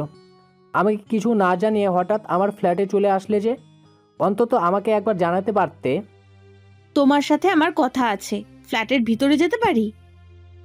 সরি, তোমাকে দরজার বাইরে দাঁড় করিয়ে রাখলাম। প্লিজ ভিতরে এসো। কথাটা বলে ভিকি দরজার সামনে থেকে সরে মারিয়াকে ভেতরে ঢোকার জন্য পর্যাপ্ত জায়গা করে দিল। মারিয়া ভেতরে ঢুকে আশেপাশে তাকিয়ে লক্ষ্য করল ভিকির অস্বাভাবিক চালচলন। নিজের ব্যবহৃত জিনিসপত্রগুলো এলোমেলো করে সম্পূর্ণ ঘরে ছড়ানো ছিটানো। ঘর থেকে বাজে গন্ধ আসছে। কৌতূহলবশত মারিয়া টেবিলের দিকে তাকালে দেখতে পারল মদের জিনিসপত্র টেবিলের ওপরে রাখা। নাকে ধরে দুর্গন্ধ প্রবেশে ব্যাঘাত ঘটিয়ে মারিয়া বলল, তুমি বাবাকে আজকে কি বলেছো? তোমার আর আমার বিয়ের কথা বলেছি। সেটা আঙ্কেল আমাকে প্রতিশ্রুতি দিয়েছে। বাবা কখনোই তোমাকে প্রতিশ্রুতি দেয়নি। বাবা ভেবেছিল আমরা একে অপরকে পছন্দ করি, এই জন্যই বিয়ের কথা বলেছিল।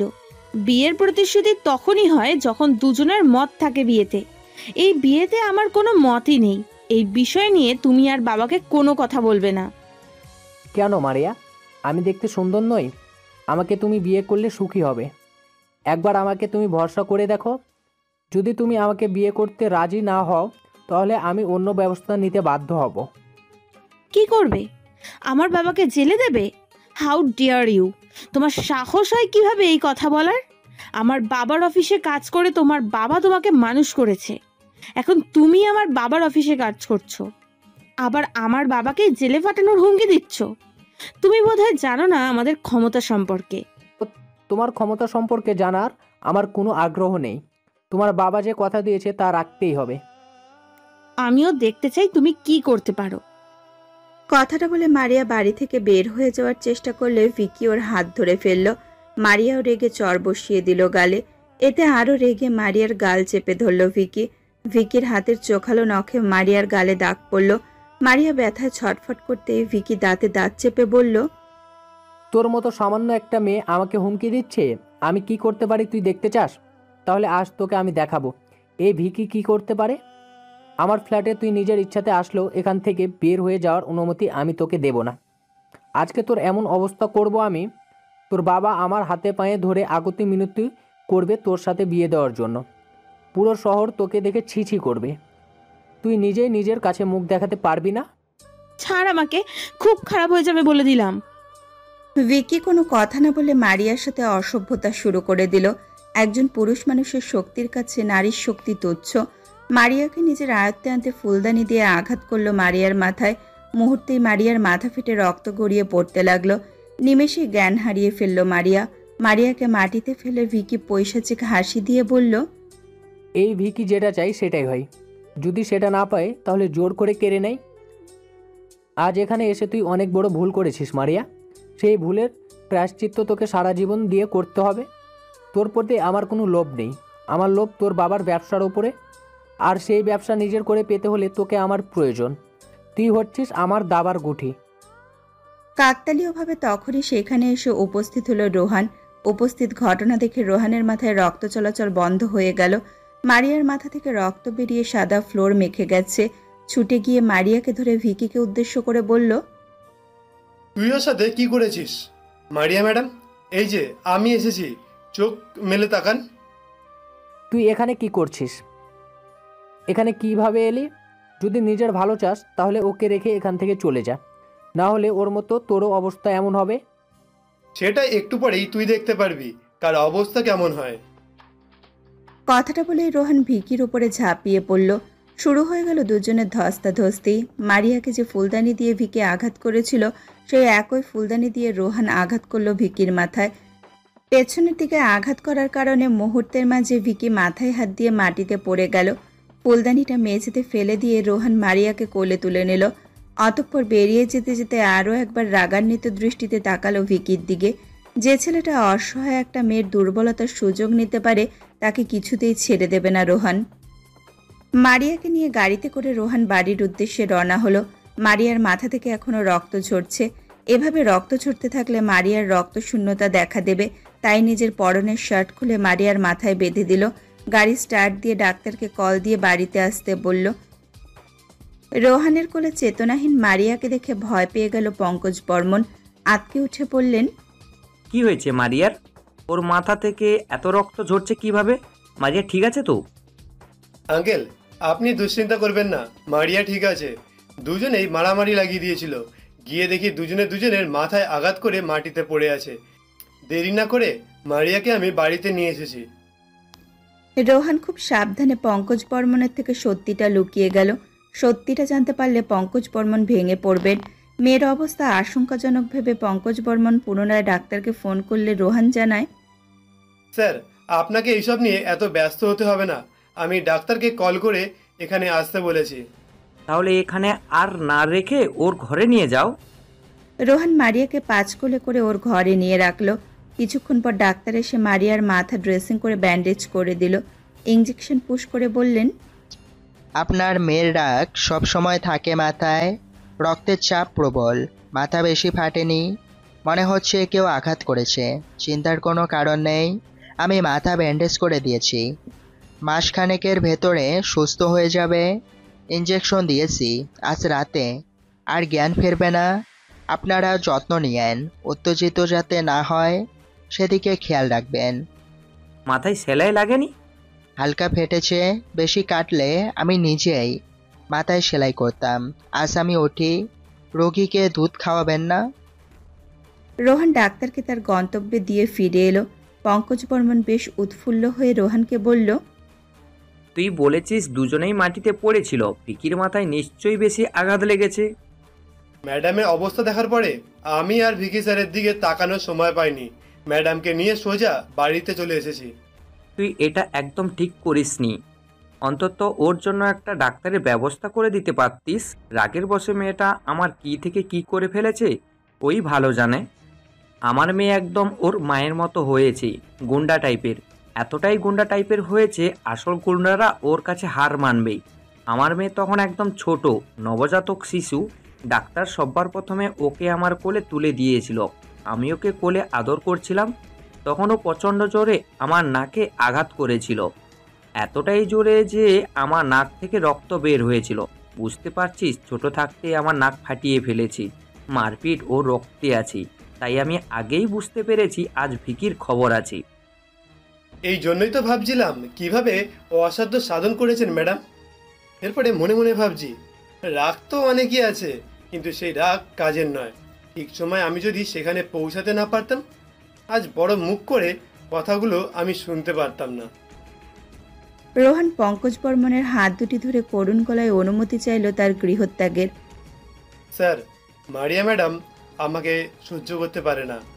ম্যাডাম সে রাগ করেই ভিকি স্যারের বাড়িতে গিয়েছিল, তার জন্য একটু হলেও আমি দায়ী। তাই আমি আর আপনার বাড়িতে থাকতে চাই না। আমাকে অনুমতি দিন, আমি এখান থেকে বহু দূরে চলে যেতে চাই। এসব কি বলছো তুমি রোহান? অযথা মারিয়ার এই অবস্থার জন্য নিজেকে দায়ী করো না। তবুও আমি অস্বীকার করতে পারি না। আপনারা ভালো থাকবেন, আমি আসছি। পঙ্কজ বর্মন পেছন থেকে অনেকবার রোহানকে বাধা দেওয়ার চেষ্টা করলো। রোহান অবাধ্য হয়ে চলে গেল পঙ্কজ বর্মনের বাড়ি থেকে। রাস্তা দিয়ে একলা হাঁটতে হাঁটতে যাচ্ছিল। আকাশ ঘন কালো করে বৃষ্টি হলো ঝিরিঝিরি ধারায়। রোহান বৃষ্টিকে তুচ্ছ করে ঝাপসা দৃষ্টিতে পায়ের পর পা ফেলে এগিয়ে যাচ্ছে। দমকা হাতে 10 টাকার একটি নোট এসে ওর পায়ের কাছে পড়ল। রোহানের ধ্যান ভাঙল, টাকাটা কুড়িয়ে কি করবে বুঝতে পারছিল না। তখনই একটা মেয়ে দৌড়াতে দৌড়াতে এলো রোহানের কাছে। বাচ্চা মেয়েটির বয়স 7 বছরের মতো হবে। আশেপাশে খুঁজতে খুঁজতে বলল, আমার হাত থেকে 10 টাকার একটা নোট উড়ে এসেছে, তুমি কি আমার 10 টাকা দেখেছো? কুড়িয়ে পাওয়া 10 টাকা মেয়েটির দিকে বাড়িয়ে দিয়ে রোহান বলল, এটা কি তোমার টাকা? মেয়েটি খুশি হয়ে লাফাতে লাফাতে টাকাটি নিল। অতঃপর তার ব্যাগের ভেতর থেকে একটি লটারির টিকিট বের করে বলল, এই টাকাটি আমার কাছে অনেক গুরুত্বপূর্ণ। আমার বাবা বিদেশে থাকাতে বিদেশে যাওয়ার আগে আমাকে 10 টাকার নোটটি দিয়ে গেছে। মা বলেছে তখন 3 বছর বয়স আমার, তাই এই টাকাটি আমার কাছে অনেক গুরুত্বপূর্ণ। তুমি এই টাকাটা আমাকে ফিরিয়ে দিয়েছ, এই জন্য আমি তোমাকে লটারি টিকিট দিলাম। এছাড়া আমার কাছে আর কিছুই নেই। আমাকে কিছু দিতে হবে না, তোমার টাকা তুমি নিয়েছো, এতে আমাকে উপহার দেওয়ার দরকার নেই। টিকিটটা তোমার কাছেই রাখো। মা বলেছে কিছু নিতে হলে কিছু দিতে হয়। তুমি আমাকে টাকাটি ফেরত দিয়েছো, আমারও উচিত তোমাকে কিছু দেওয়া। না, তুমি রাখো। আবার ছুটে চলে গেল। রোহান টিকিটটা পকেটে ঢুকিয়ে নিজের গন্তব্যে চলে গেল। ঘুম থেকে উঠে মারিয়া নিজেকে তার ঘরে আবিষ্কার করে চমকে উঠল ভীষণ। দুহাত চেপে গত রাতের ঘটনাগুলো মনে করতেই তার শরীরে কাঁটা দিয়ে উঠল। বুঝে উঠতে পারছে না তার সাথে কি হয়েছিল। বিছানা ছেড়ে উঠতেই পঙ্কজ বর্মন তার ঘরে প্রবেশ করলেন।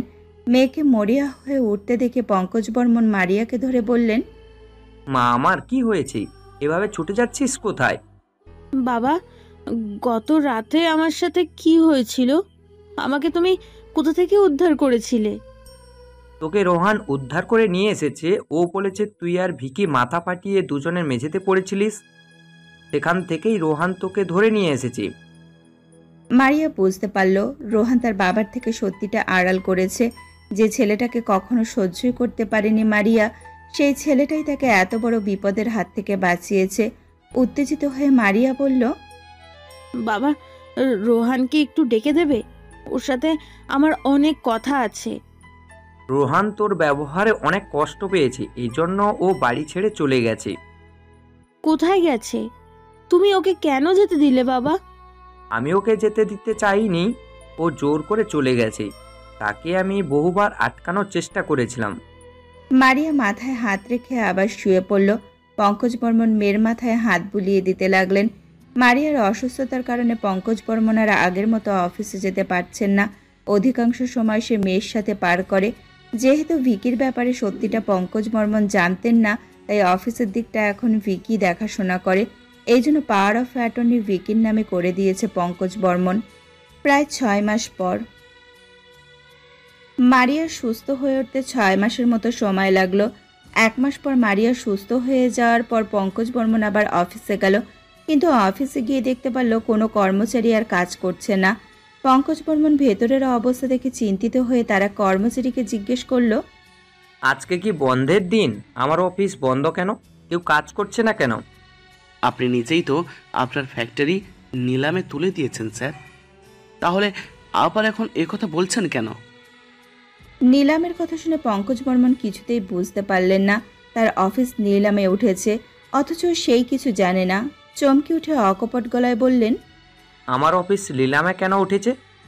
স্যার, আপনার অনুপস্থিতিতে ভিকি স্যার সব কিছু দেখাশোনা করেছেন। তিনি সঠিকভাবে কিছু করতে পারেননি। দেখা যেত কর্মচারীদেরকে তিনি ধমক দিতেন, বড় বড় টেন্ডার নিজের ইচ্ছায় হাতছাড়া করতেন। এমনকি তিনি কর্মচারীদের বেতন দিয়ে প্রচুর ঘুরিয়েছেন, অশ্লীল ভাষায় গালাগালিও করেছেন। তাই কর্মচারীরা অফিস ছেড়ে চলে গেছে। অন্যদিকে আপনার অফিসের লোন পরিশোধ করা হয়নি, তাই ব্যাংকের আদেশে ভিকি স্যার আপনার সমস্ত সম্পত্তি নিলামে তুলে দিয়েছে। এত কিছু হয়ে গেল অথচ আমি কিছুই জানি না। নিলামের আয়োজন করা কোথায়? টপ ফ্লোরে আয়োজন করা হয়েছে, আপনি সেখানে গেলেই দেখতে পারবেন। কথাটা শুনে পঙ্কজ বর্মন সিঁড়ি দিয়ে চটজলদি সেখানে পৌঁছে গেল। টপ ফ্লোরে নিলামের আয়োজন দেখে পঙ্কজ বর্মন যেন আকাশ থেকে পড়লেন। রাগান্বিত গলায় ভিকিকে উদ্দেশ্য করে বললেন, ভিকি, এখানে কি সব হচ্ছে? সমস্ত কাজ বন্ধ রেখে নিলাম ডেকেছো কেন? আমার অফিস, আমার বাড়ি, আমার সব কিছু নিলামে উঠছে, অথচ আমাকে কিছু জানাওনি কেন? তোমাকে আমি ক্ষমতা দিয়েছি, তার মানে তুমি এভাবে অপব্যবহার করতে পারো না। আমি সব পারি, আমার অফিস আমার বাড়ি, আমি চাইলে সব কিছু করতে পারি। আপনি আমাকে বাধা দিতে পারবেন না। আমি কি পারি না পারি সেটা তোমাকে আমি পরে দেখাবো। এখন এখানে কোনো নিলাম হবে না, আপনারা যে যার কাজে চলে যান। আপনি চাইলেও ব্যাংকের কাজে হস্তান্তর করতে পারবেন না। আপনি যদি এই মুহূর্তে চলে না যান, তাহলে আমি দারোয়ান দিয়ে আপনাকে ঘাট ধাক্কা দিয়ে এখান থেকে বের করে দিতে বাধ্য হব।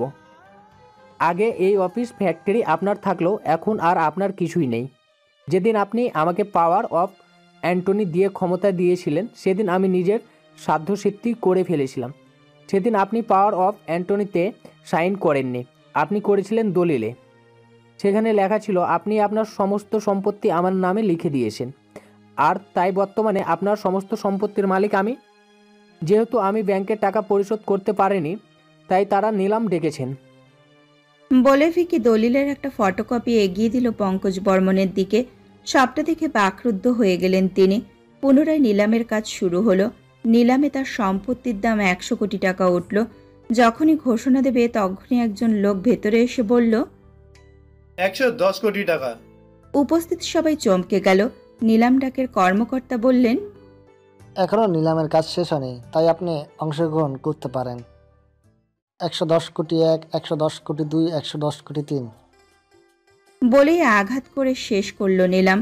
কর্মকর্তা বললেন, 110 কোটি টাকার বিনিময়ে বর্মন চৌধুরীর কোম্পানির সব কিছু এখন আপনার। নাম কি আপনার? রোহান। আগে পিছে কোনো টাইটেল নেই। সবাই তখন রোহানের দিকে তাকালো। সুটবুট পরে এখন আর রোহানকে চেনা যাচ্ছে না। পঙ্কজ বর্মনের চোখে পানি চলে এলো। তার রক্ত পানি করা সম্পত্তি এখন অন্যের। চোখের পানি ফেলে যখন সে বের হয়ে যাবে, তখন রোহান ডাক দিল, স্যার, কোথায় যাচ্ছেন? আমাকে আশীর্বাদ করবেন না? সবাই শোনেন, এই অফিস বাড়ি যাচ্ছিল, এখনও তার আছে, এমনকি সারা জীবন তারই থাকবে। সে হলেন পঙ্কজ বর্মন। অতঃপর দলিল বুঝে নিল ব্যাংকের থেকে। তারপরে হাতে তুলে দিল পঙ্কজ বর্মনের।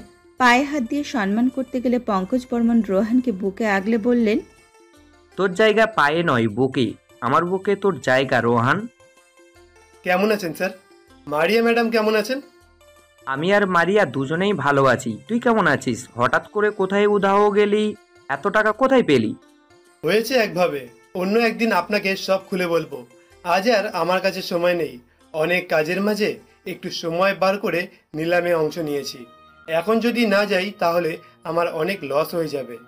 ঠিক আছে যা, তবে তোর অ্যাড্রেসটা তো আমাকে দিয়ে যা। নিন। রোহান তার ভিজিটিং কার্ড পঙ্কজ বর্মনকে দিয়ে সেখান থেকে চলে গেল। পঙ্কজ বর্মন উপস্থিত সবাইকে বের করে দিয়ে বাড়িতে ফিরে গেল।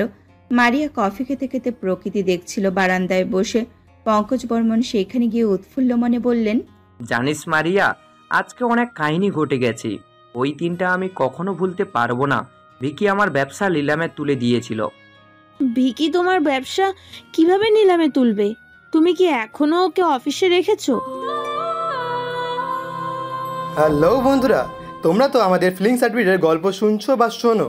জানি তোমাদের প্রত্যেকটা গল্প ভালো লাগে, তাই জন্য আমাদের প্রত্যেকটা গল্প তোমরা দেখতে থাকো নিয়মিতভাবে। কিন্তু তোমরা আমাদের এই গল্পগুলো শোনার সাথে সাথে লাইক করতে ভুলে যাও, কমেন্ট করতে ভুলে যাও। তো সেই জন্য প্লিজ রিকোয়েস্ট করছি, আমাদের গল্পগুলোতে প্লিজ প্লিজ এত লাইক করো যাতে খুব তাড়াতাড়ি এই গল্পটা 1000 লাইকে পৌঁছে যায়। তো আবার তোমরা গল্পটা শুনতে থাকো কন্টিনিউ। ভিকি তোমার ব্যবসা কিভাবে নিলামে তুলবে? তুমি কি এখনো ওকে অফিসে রেখেছো? হ্যাঁ, ওই জানোয়ারটাকে আমি অফিসে রেখেছিলাম। আরও ভালো খবর হচ্ছে, রোহান এসে নিলামে আমার সমস্ত কোম্পানি ক্রয় করে আমাকে দিয়ে গেছে উপহার হিসেবে। তুই একবার ভাব, 110 কোটি টাকার সম্পত্তি। রোহান এসেছিল বাবা, তুমি ওকে কেন নিয়ে এলে না? আর এত টাকাও কোথায় পেলো? সেটাই তো আমার প্রশ্ন। ও আমাকে কোনো উত্তর দেয়নি। বলেছে সময় করে আমাকে সব জানাবে। ভিজিটিং কার্ড দিয়ে গেছে। আমাকে একটু ওর ভিজিটিং কার্ডটা দাও বাবা। পঙ্কজ বর্মন মারিয়াকে রোহানের ভিজিটিং কার্ড দিতেই মারিয়া এক নজর দেখে ছুটতে ছুটতে বেরিয়ে গেল বাড়ি থেকে। একবারও তার পরনের পোশাকের দিকে তাকালো না। পঙ্কজ বর্মন পেছন থেকে বেশ কয়েকবার ডেকেও থামাতে পারলেন না মারিয়াকে। ড্রাইভারও বাড়ির গাড়িতে গেছে বলে ততটা চিন্তিত হলেন না পঙ্কজ বর্মন। মারিয়াদের গাড়ি এসে থামলো ভিজিটিং কার্ডে দেওয়া রোহানের অফিসের ঠিকানায়। দ্রুত দরজা খুলে এলোমেলো হয়ে অফিসের ভেতরে ঢোকার আগে দারোয়ান তাকে আটকে দিল। ম্যাডাম, আপনি ভেতরে যেতে পারবেন না। এমপ্লয়ি ও স্যারের অনুমতি ব্যতীত কাউকে আমরা ভেতরে দিই না। আমি রোহানের সাথে দেখা করতে এসেছি। আপনি রোহানকে গিয়ে বলুন পঙ্কজ বর্মনের মেয়ে মারিয়া ওর সাথে দেখা করতে এসেছে। ম্যাডাম, বোঝার চেষ্টা করুন, স্যার এখন মিটিং আছে, তাকে এই সময় আমাদের বিরক্ত করার অনুমতি নেই। আমি অপেক্ষা করছি। আপনি শুধু স্যারকে জানিয়ে রাখুন মারিয়া এসেছে। ঠিক আছে। ফোনে রোহানকে মারিয়ার কথা জানাতেই ভেতরে প্রবেশের অনুমতি দিল রোহান। রোহানের অনুমতি পেতেই দৌড়াতে দৌড়াতে ভেতরে চলে গেল মারিয়া। অফিসের স্টাফরা আর চোখে মারিয়াকে দেখে হাসাহাসি করছে, সেই দিকে দৃষ্টিপাত করছে না মারিয়া। সে কেবল হৈন্য হয়ে এগিয়ে যাচ্ছে সামনের দিকে। মিটিং রুমের দরজা খুলে ভেতরে প্রবেশ করলো মারিয়া। ফাইলপত্র ছড়ানো ছিটানো দেখে তার বুঝতে অসুবিধা রইল না রোহান মিটিং ক্যান্সেল করেছে। মারিয়াকে দেখে রোহান বসা থেকে উঠে দাঁড়িয়ে সৌজন্য হেসে বলল, হঠাৎ তুমি এখানে? তুমি তো আমার কখনো ছাওয়াও মারাতে চাওনি, আজ হঠাৎ আমার সাথে দেখা করতে এলে। আমার এত বড় উপকার করে কোথায় নিরুদ্দেশ হয়েছিলে এতদিন? উপকার করে তার বাহবা নেওয়ার ইচ্ছে আমার নেই। আমাকে তো তুমি কখনো নিজের আশেপাশে দেখতেও চাওনি। আমাকে ক্ষমা করে দাও রোহান। তোমার অনুপস্থিতিতে আমি হাড়ে হাড়ে বুঝতে পেরেছি গায়ের রঙে কখনো মানুষ বিচার হয় না। একজন সৎ, আদর্শবান ও একজন সুন্দর মনের মানুষই সবচেয়ে সেরা। তোমার গায়ের রং নিয়ে আমি অনেক কটাক্ষই করেছি, তবুও তুমি বিপদের সময় আমার পাশে দাঁড়িয়েছিলে। আমাকে ক্ষমা করে দাও প্লিজ। আমার গায়ের রং নিয়ে অনেকেই কটাক্ষ করেছে, এখন আর তা আমার গায়ে লাগে না। মন খারাপও হয় না আগের মতো, তাই ক্ষমা করব কিভাবে? অযথা আমাকে নিয়ে ভেবে সময় নষ্ট না করে নিজের ভবিষ্যৎ জীবনে ফোকাস করো। মারিয়ার আর কোনো ভাষা নেই রোহানের সাথে কথা বলার, তবুও নিজের কৌতূহল দমাতে না পেরে বলে ফেলল, যদি কিছু মনে না করো তাহলে একটা প্রশ্ন করি, তুমি কিভাবে এত সম্পত্তি অর্জন করলে? এ প্রশ্ন করা অস্বাভাবিক নয়। আমি কখনো কাউকে এ প্রশ্নের জবাব দেইনি, তবে আজ তোমাকে আমি এই প্রশ্নের জবাব দেব। সেদিন তোমাদের বাড়ি থেকে বের হওয়ার পরে ঝড়ের মাঝেই আমি একা রাস্তা দিয়ে হেঁটে যাচ্ছিলাম। ঝড়ের মাঝে উড়ে এসে পড়লো আমার কাছে 10 টাকার একটা নোট। তার কিছুক্ষণ পরেই একটা মেয়ে এসে টাকাটা চাইলে আমি দিয়ে দিলাম। মেয়েটা খালি হাতে টাকাটা নিতে চায়নি, তার কাছ থেকে একটা লটারি টিকিট আমাকে দিয়ে চলে গেছিল। হঠাৎ একদিন খবরের কাগজে দেখতে পারলাম আমার লটারির সাথে পেপারে দেওয়া লটারির নাম্বারটা মিলে গেছে। তারপরে আর কি, নিজের টাকা সংগ্রহ করে ব্যবসার কাজে খাটালাম। তোমার বাবার কাছ থেকে আমি খুব ভালোই ব্যবসা শিখেছি, তাই আমার তেমন খুব একটা অসুবিধা হলো না। তোমার বাবা আমাকে বিপদের সময় সাহায্য করেছে, তার সবকিছু নিঃস্ব হয়ে যেতে দেখি কিভাবে, তাই তোমাদের সম্পত্তি আমি তোমার বাবাকে গিফট করেছি। তুমি আবারও প্রমাণ দিলে তুমি একজন সুন্দর মনের মানুষ। আমার সাথে হওয়া এত বড় একটা ঘটনা তুমি বাবার কাছ থেকে এড়িয়ে গেছো, শুধু বাবা যাতে কষ্ট না পায়। আমি সারা জীবন তোমার সাথে কাটাতে চাই রোহান, তুমি কি আমাকে একটা সুযোগ দেবে? তুমি আবেগের বশে এমন কথা বলছো মারিয়া। বাস্তবতা বড্ড ভয়ঙ্কর। কয়েক বছর পরে তোমার মনে হবে এই কালো দেখতে মানুষটাকে বিয়ে করাটা তোমার সবচেয়ে বড় ভুল হয়েছে। আগেই নিজেকে সামলে নাও। আমার এমন কখনো মনে হবে না, কারণ আমি সত্যিকারের মানুষ চিনতে পেরেছি। তুমি যদি আমার লাইফের সাথে জুড়ে যাও তাহলে কখনো আমি অন্যায়কে প্রশ্রয় দিতে পারবো না। আমার বিশ্বাস তুমি আমাকে শুধরে দেবে। অতিরিক্ত আবেগে ভেসে যাচ্ছ তুমি। এখান থেকে যাও, আমার অনেক জরুরি কাজ আছে। কথাটা বলে রোহান তার ফাইলপত্র নিয়ে মিটিং রুম ত্যাগ করলো। মারিয়া ও অপারক হয়ে ফিরে এলো বাড়িতে। নির্ঘুম কাটছে মারিয়ার রাত। ভিজিটিং কার্ডে দেওয়া রোহানের নাম্বার খুঁজে ডায়াল করলো। রোহান বোধহয় তখন সজাগ ছিল। চকিতে মারিয়ার কল রিসিভ করলো। ওপাশ থেকে অপরিচিত নাম্বার দেখে বেশ কয়েকবার হ্যালো হ্যালো বলল রোহান। রোহানের গলা শুনে মারিয়ার জবাব দিল না, তাই বিরক্তিস্বরে রোহান বলল, চুপ করে থাকার জন্য যখন কল দিয়েছেন, তাহলে আমি রেখে দেওয়ার পরে আপনি চুপ করেই থাকুন। বাই। প্লিজ ফোন রাখবে না, আমি মারিয়া। কল দিয়ে কথা বলছেন না কেন? এত রাতে আমাকে কল দেওয়ার কারণ কি? আমাকে কি একটা সুযোগ দেওয়া যায় না? ফাঁসির আসামির শেষ ইচ্ছে পূরণ করা হয়, আমার ইচ্ছে কি তবে অপূর্ণ থেকে যাবে? আপনি এখনো যথেষ্ট ছোট। ভেবেচিন্তে সিদ্ধান্ত নিন। আবেগের বশে সিদ্ধান্ত নিলে সারা জীবন আপনাকে পস্তাতে হবে। সেটা আমি বুঝবো। রোহান হেসে কল রেখে দিল। মারিয়া কান্নায় ভেঙে পড়ল নিজের কৃতকর্মের জন্য। তারপরে আবার বেশ কয়েকবার রোহানের নাম্বার ট্রাই করলো, কিন্তু রিসিভ হলো না। এভাবে মারিয়া প্রায়ই রোহানের নাম্বার ডায়াল করে, মাঝে মাঝে কল রিসিভ করে, আবার কখনো কল কেটে দেয়। সবকিছুতে হাঁপিয়ে উঠেছে মারিয়া। দেখতে দেখতে পেরিয়ে গেল বেশ কিছুদিন। আজকাল সবকিছুতে অন্যমনস্ক হয়ে থাকে মারিয়া। পড়াশোনায় দিন দিন অবনতি হচ্ছে। হঠাৎ তার নম্বরে কল এলো। উদ্বিগ্ন হয়ে মারিয়া কল রিসিভ করতেই রোহান বলে উঠল, মারিয়া, সম্ভব হলে একবার আমার সাথে দেখা করতে পারবে? তোমাকে আমার কিছু বলার আছে। আমি আসবো।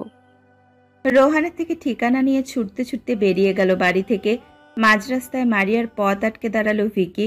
মারিয়ার চারপাশে ঘুরে হাসতে হাসতে বলল, এত হেন হয়ে কোথায় যাচ্ছ মারিয়া মামুনি? সেটা আমি তোমাকে কেন বলতে যাব? তোমার ভাগ্য ভালো এখনো তোমাকে পুলিশে দেইনি।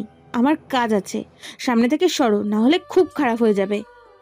খারাপ তো হবেই, তবে আমার সাথে নয়, তোমার সাথে।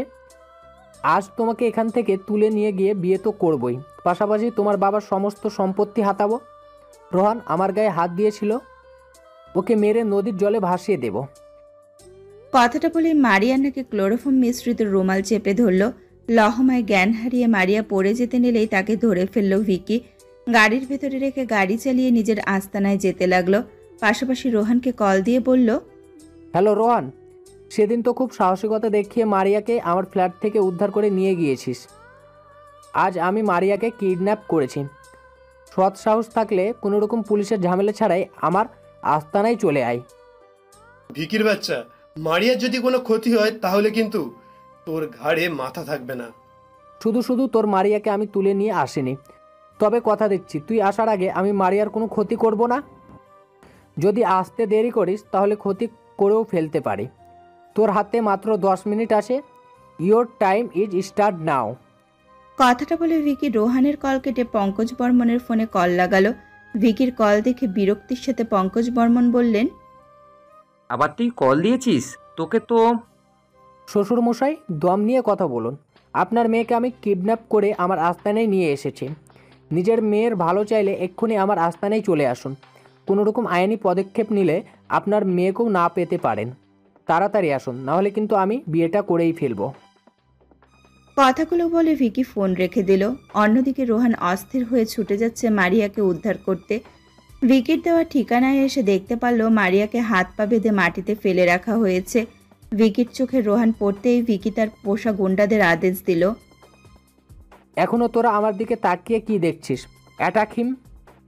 আদেশ পেতেই লোকগুলো ঝাঁপিয়ে পড়ল রোহানের ওপরে। মারিয়া ভিকির হাতে বন্দি বলে রোহান কারোর ওপর পাল্টা আঘাত করতে পারল না। অতিরিক্ত মারামারির শব্দে জ্ঞান ফিরে এলো মারিয়ার। চোখ মেলে গুন্ডাদের হাতে রোহানকে মার খেতে দেখে হতবাক হয়ে গেল। চিৎকার করে রোহানকে বলল, রোহান, তুমি এখানে কেন এসেছো? ওরা তো তোমাকে মেরে ফেলবে। রোহান কোনো জবাব দিল না। এর উত্তর মারিয়ার কাছে আছে। নিজের প্রিয়তমা বিপদে আর প্রিয়তম আসবে না, এটা হতে পারে? মারিয়া ফের চিৎকার করে বলল, রোহান, তুমি হাত পা গুটিয়ে ওদের কাছে মার খাচ্ছ কেন? ওদের পাল্টা আঘাত করো। রোহান তবুও কিছু বলল না। মারতে মারতে রোহানের কপাল দিয়ে রক্ত গড়িয়ে পড়ছে।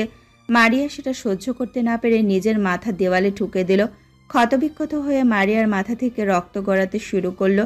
মারিয়ার আঘাত সহ্য করতে না পেরে রোহান বলল, এটা তুমি কি করেছো মারিয়া? এমনিতেই তুমি অনেক অসুস্থ। তুমি যদি মারা যাও তাহলে আমি বেঁচে থেকে কি করব? যতক্ষণ পর্যন্ত তুমি ওদের হাতে মার খাবে ততক্ষণ পর্যন্ত আমি এভাবেই নিজেকে আঘাত করব। তোমাকে কোনো প্রতিবাদ করতে হবে না। এবার আর রোহান গুন্ডাদের হাতে মার খেলো না, পাল্টা আঘাত করলো গুন্ডাদের ওপরে। সেই আঘাত এতটাই কঠিন ছিল যে সবাই মাটিতে পড়ে গেল একবার আঘাতেই। অতঃপর ভিকির দিকে এগিয়ে যেতে থাকলো রোহান। চেয়ারের ওপরে জোরে লাথি দিয়ে ভেঙে ফেলল। ভাঙা টুকরো দিয়ে একের পর এক আঘাত করে ভিকিকে। অতিরিক্ত মারে রক্তক্ষরণ শুরু হলো। জ্ঞান হারিয়ে ফেলল সে। রোহান তখন ফিরিয়ে এলো মারিয়ার কাছে। তারপরে মারিয়াকে কোলে তুলে নিয়ে গেল মন্দিরের ভেতরে। পাশেই একটা ছোট মন্দির ছিল। মেঝেতে বসিয়ে পুরোহিতের কাছ থেকে সিঁদুরের কৌটো নিয়ে এলো। মারিয়া তখন চমকে উঠে বলল, আমাকে এখানে কেন নিয়ে এলে? সিঁদুরের কৌটো আনলে কেন? এখন আমাদের হাসপাতালে যাওয়া উচিত। তোমার শরীর থেকে অনেক রক্ত ঝরছে। তুমি তো আমাকে ভালোবাসো, আমিও তোমাকে ভালোবাসি। তবে আমি তোমার সাথে প্রেম করতে চাই না। আমি তোমাকে বিয়ে করতে চাই। তুমি কি আমাকে বিয়ে করতে চাও? হ্যাঁ, কিন্তু মারিয়ার আর কোনো কথা শুনল না রোহান। সিঁদুরের কৌটো থেকে 2 আঙুল সিঁদুর তুলে মারিয়ার সিঁথিতে পরিয়ে দিল। অবিলম্বে সেখানে এসে উপস্থিত হলো পঙ্কজ বর্মন। মারিয়া ও রোহানকে এই অবস্থায় দেখে সে চমকে গেল। মেয়ের সন্ধানে পুলিশ নিয়ে আস্তানায় গিয়ে সমস্ত গুন্ডা ও ভিকিকে গ্রেপ্তার করেছে। পথচারীদের থেকে রোহান ও মারিয়ার খবর জেনে এখানে এসেছে। পঙ্কজ বর্মন উত্তেজিত হয়ে বললেন, এখানে এসব কি হচ্ছে? স্যার, আপনার মেয়ে আমাকে ভালোবাসে, আমিও তাকে ভালোবাসি। তাই আপনাকে না জানিয়েই আমরা বিয়ে করে ফেলেছি। আপনি কি আমাদের মেনে নেবেন? মারিয়া, রোহান যা বলছে তা কি সত্যি? হ্যাঁ বাবা। তাহলে আমার আর কোনো আপত্তি নেই। তোরা দুজন সুখী হও। তোদের দুজনের যা অবস্থা, এখন আমাদের হাসপাতালে যেতে হবে। অতঃপর পঙ্কজ বর্মন মারিয়া ও রোহানকে নিয়ে চলে গেল হাসপাতালে। ডাক্তার মারিয়া ও রোহানকে দেখে কেবিনে ভর্তি করলো। পাশাপাশি শুয়ে দুইজন দুইজনের দিকে তাকিয়ে আছে। গুন্ডাদের হাত থেকে এক নারীকে উদ্ধার করে মন্দিরে নিয়ে বিয়ে। পরদিন সংবাদে দেখানো হলো ঘটনাটি। ঘটনাগুলো টিভিতে দেখে রোহানের পালিত বাবা অর্জুন ও প্রিয়ন্তী চলে এলো সেই হাসপাতালে। সাথে এলো শাওন, শ্রাবন্তী, রেখা, সুমনা ও মায়া। রিসেপশনিস্টের কাছ থেকে খবর নিয়ে কেবিনের ভেতরে গেল। সেখানে মেয়ে ও জামাতার পাশে বসেছিল পঙ্কজ বর্মন। এতজনকে একসাথে দেখে বললেন, আপনারা কারা? কেবিনের ভেতরে কেন এসেছেন? আমি রোহানের বাবা অর্জুন, আর ইনি আমার স্ত্রী প্রিয়ন্তী। তার মানে আপনারা ওর সেই বাবা মা যারা ওকে বাড়ি থেকে বের করে দিয়েছিল? আজ হঠাৎ কি কারণে এখানে এসেছেন আপনারা? আমরা রোহানের সাথে কথা বলতে এসেছি। আমরা জানতে এসেছি ও ওই কাজটা করেছে কিনা। সাথে করে আমি মেয়েকেও নিয়ে এসেছি। আজ আমি আমার ছেলেকে প্রাধান্য দেব। কিন্তু আমি তো আপনাদের ওর কাছে যেতে দেব না। প্লিজ আমাদেরকে আটকাবেন না, আমরা আর অন্ধকারে থাকতে চাই না। পঙ্কজ বর্মন ভাবলেন এবার সত্যিটা সকলের জানার সময় হয়ে গেছে, তাই রোহানকে ডাক দিলেন। চোখ মেলে প্রিয়জনদের দেখে রোহানের চোখে পানি এলো। চোখ ফিরিয়ে নিতেই শ্রাবন্তী বলল, এভাবে নিজের চোখ সরিয়ে নিস না ভাই, একবার আমাদেরকে সব সত্যিটা বল। আজ আর আমরা কেউ তোকে অবিশ্বাস করব না, আর শুধু আমরা তোর কথা শুনবো। রোহান অভিমান নিয়ে শপিং মল থেকে শুরু করে সেই দিনের ঘটনার সব খুলে বলল সবাইকে। সবটা শুনে অর্জুন ও প্রিয়ন্তী অবাক না হয়ে পারল না। সকলের সামনে কষে চড় মারল মেয়ের গালে রেখা। রাগান্বিত গলায় প্রিয়ন্তী বলল, ছি, মেয়ে হয়ে নিজের গায়ে এত বড় কালি ছিটাতে তোমার একটুও বাঁধলো না? তোমার মতো মেয়েদের বেঁচে থাকার কোনো অধিকার নেই। তোমার উচিত জলে ঝাঁপ দিয়ে মরার। বিয়ান সাহেব, আপনার মেয়ে এতটা নীচ চরিত্র? আমার মেয়ের কাজের জন্য ক্ষমা প্রার্থী, মায়ার জন্য আমি লজ্জিত। লজ্জিত বললেই সব সমস্যার সমাধান হয়ে যায় না। আপনার মেয়ের জন্য আমাদের পরিবারটা ভেঙে যেতে বসেছে। বারবার বলেছি মায়াকে একটু শাসন করো, একটু শাসন করলে আজ এই অবস্থা হতো না। বাবা, আমাদের ভুল হয়ে গেছে, আমাদের ক্ষমা করে দে। দুহাত জোর করে প্রিয়ন্তী ক্ষমা চাইল রোহানের কাছে। রোহান নরম মনের মানুষ, একটুতেই গলে গেল। প্রিয়ন্তীর হাত ধরে বলল, তোমাদের ওপরে আমার কোনো অভিমান নেই। ক্ষমা চেয়ে আমাকে ছোট করো না। ছোটবেলায় এই হাত দিয়ে যদি আমাকে রাস্তা থেকে তুলে না নিয়ে আসতে, তবে আমার কি হতো? প্রিয়ন্তী ও অর্জুন সাহেব জড়িয়ে ধরল রোহানকে। কাঁদতে কাঁদতে বলল, আর কখনো তোকে ভুল বুঝবো না বাবা। আমাকে ক্ষমা করে দাও রোহান। তোমার প্রতি প্রতিশোধ নিতে আমি এতটাই মরিয়া হয়ে উঠেছিলাম যে ভালো মন্দ বিচারের জ্ঞানটুকু হারিয়ে ফেলেছিলাম। আমি আর কখনো তোমায় হেয় করব না, কাউকে আমি কটাক্ষ করে কথা বলবো না। শুধু তুমি আমাকে ক্ষমা করে দাও। তুমি জানো না এত বড় একটা অপবাদ দেওয়ার পরে আমার অবস্থা কেমন হয়েছিল। দয়া করে তুমি আর কাউকে এমন অপবাদ দিও না। আমি তোমাকে ক্ষমা করে দিলাম। সত্যি তুমি বড় বোনের মানুষ। শুধু ভাইয়ের তাকালে হবে?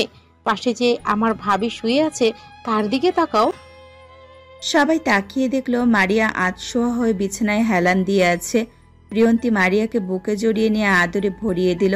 হাত থেকে বালা খুলে মারিয়াকে আশীর্বাদ করে বলল, আমার ছেলে যেমন তোমার পাশে দাঁড়িয়ে ছিল, তুমি সবসময় আমার ছেলের পাশে সেভাবেই দাঁড়িয়ে থেকো। আমরা সব দেখেছি টিভিতে। রোহানকে নিয়ে আজ আমার গর্বে বুক ভরে ওঠে। মারিয়া এই প্রথমবার বোধহয় লজ্জায় মাথা নিচু করে ফেলল। রোহান চোখের ইশারায় মারিয়াকে বোঝালো তার মাথায় কাপড় নেই। মারিয়া ইশারা বুঝতেই মাথায় কাপড় টেনে প্রিয়ন্তীকে সালাম করার চেষ্টা করলে প্রিয়ন্তী বলল, এই অসুস্থ শরীরে আমাকে সালাম করার দরকার নেই, আগে সুস্থ হয়ে ওঠো। নিজের পুত্রবধূকে ফের জড়িয়ে নিল বুকে। অর্জুন সাহেব ও পঙ্কজ বর্মনের সাথে বেশ ভালো বন্ধুত্ব করে নিয়েছে। মায়াকে নিয়ে রেখার পরিবার লজ্জায় ঘৃণায় সেখান থেকে চলে গেছে। সবকিছুর মাঝেও রোহান চোখ টিপ দিতে ভুলল না মারিয়াকে। ভালোবাসা সুন্দর, কালো বলে কাউকে অবহেলা করা ঠিক নয়। সবারই সুন্দর একটা মন থাকে। রূপ ক্ষণস্থায়ী, কিন্তু চরিত্র চিরস্থায়ী। হ্যালো বন্ধুরা, তোমরা তো ভিডিওটা দেখলে, গল্পটা শুনলে, এবং ভিডিও তোমাদের ভালো লাগে বা গল্প তোমাদের ভালো লাগে বলেই ভিডিওতে লাইকও করো, কিন্তু তোমরা কমেন্ট করতে ভুলে যাও। তাই তাড়াতাড়ি যাও কমেন্টস বক্সে গিয়ে জানিয়ে দাও তোমাদের এই গল্পটা কেমন লাগলো। আর যারা তোমরা একদমই ফার্স্ট টাইম আমাদের চ্যানেলে ভিজিট করেছো তাদেরকে বলছি অবশ্যই ফিলিংস হার্টবিট চ্যানেলটিকে সাবস্ক্রাইব করে বেল বাটনটিকে অল করে রেখো, কারণ খুব তাড়াতাড়ি আরও একটা সুন্দর গল্প আসতে চলেছে।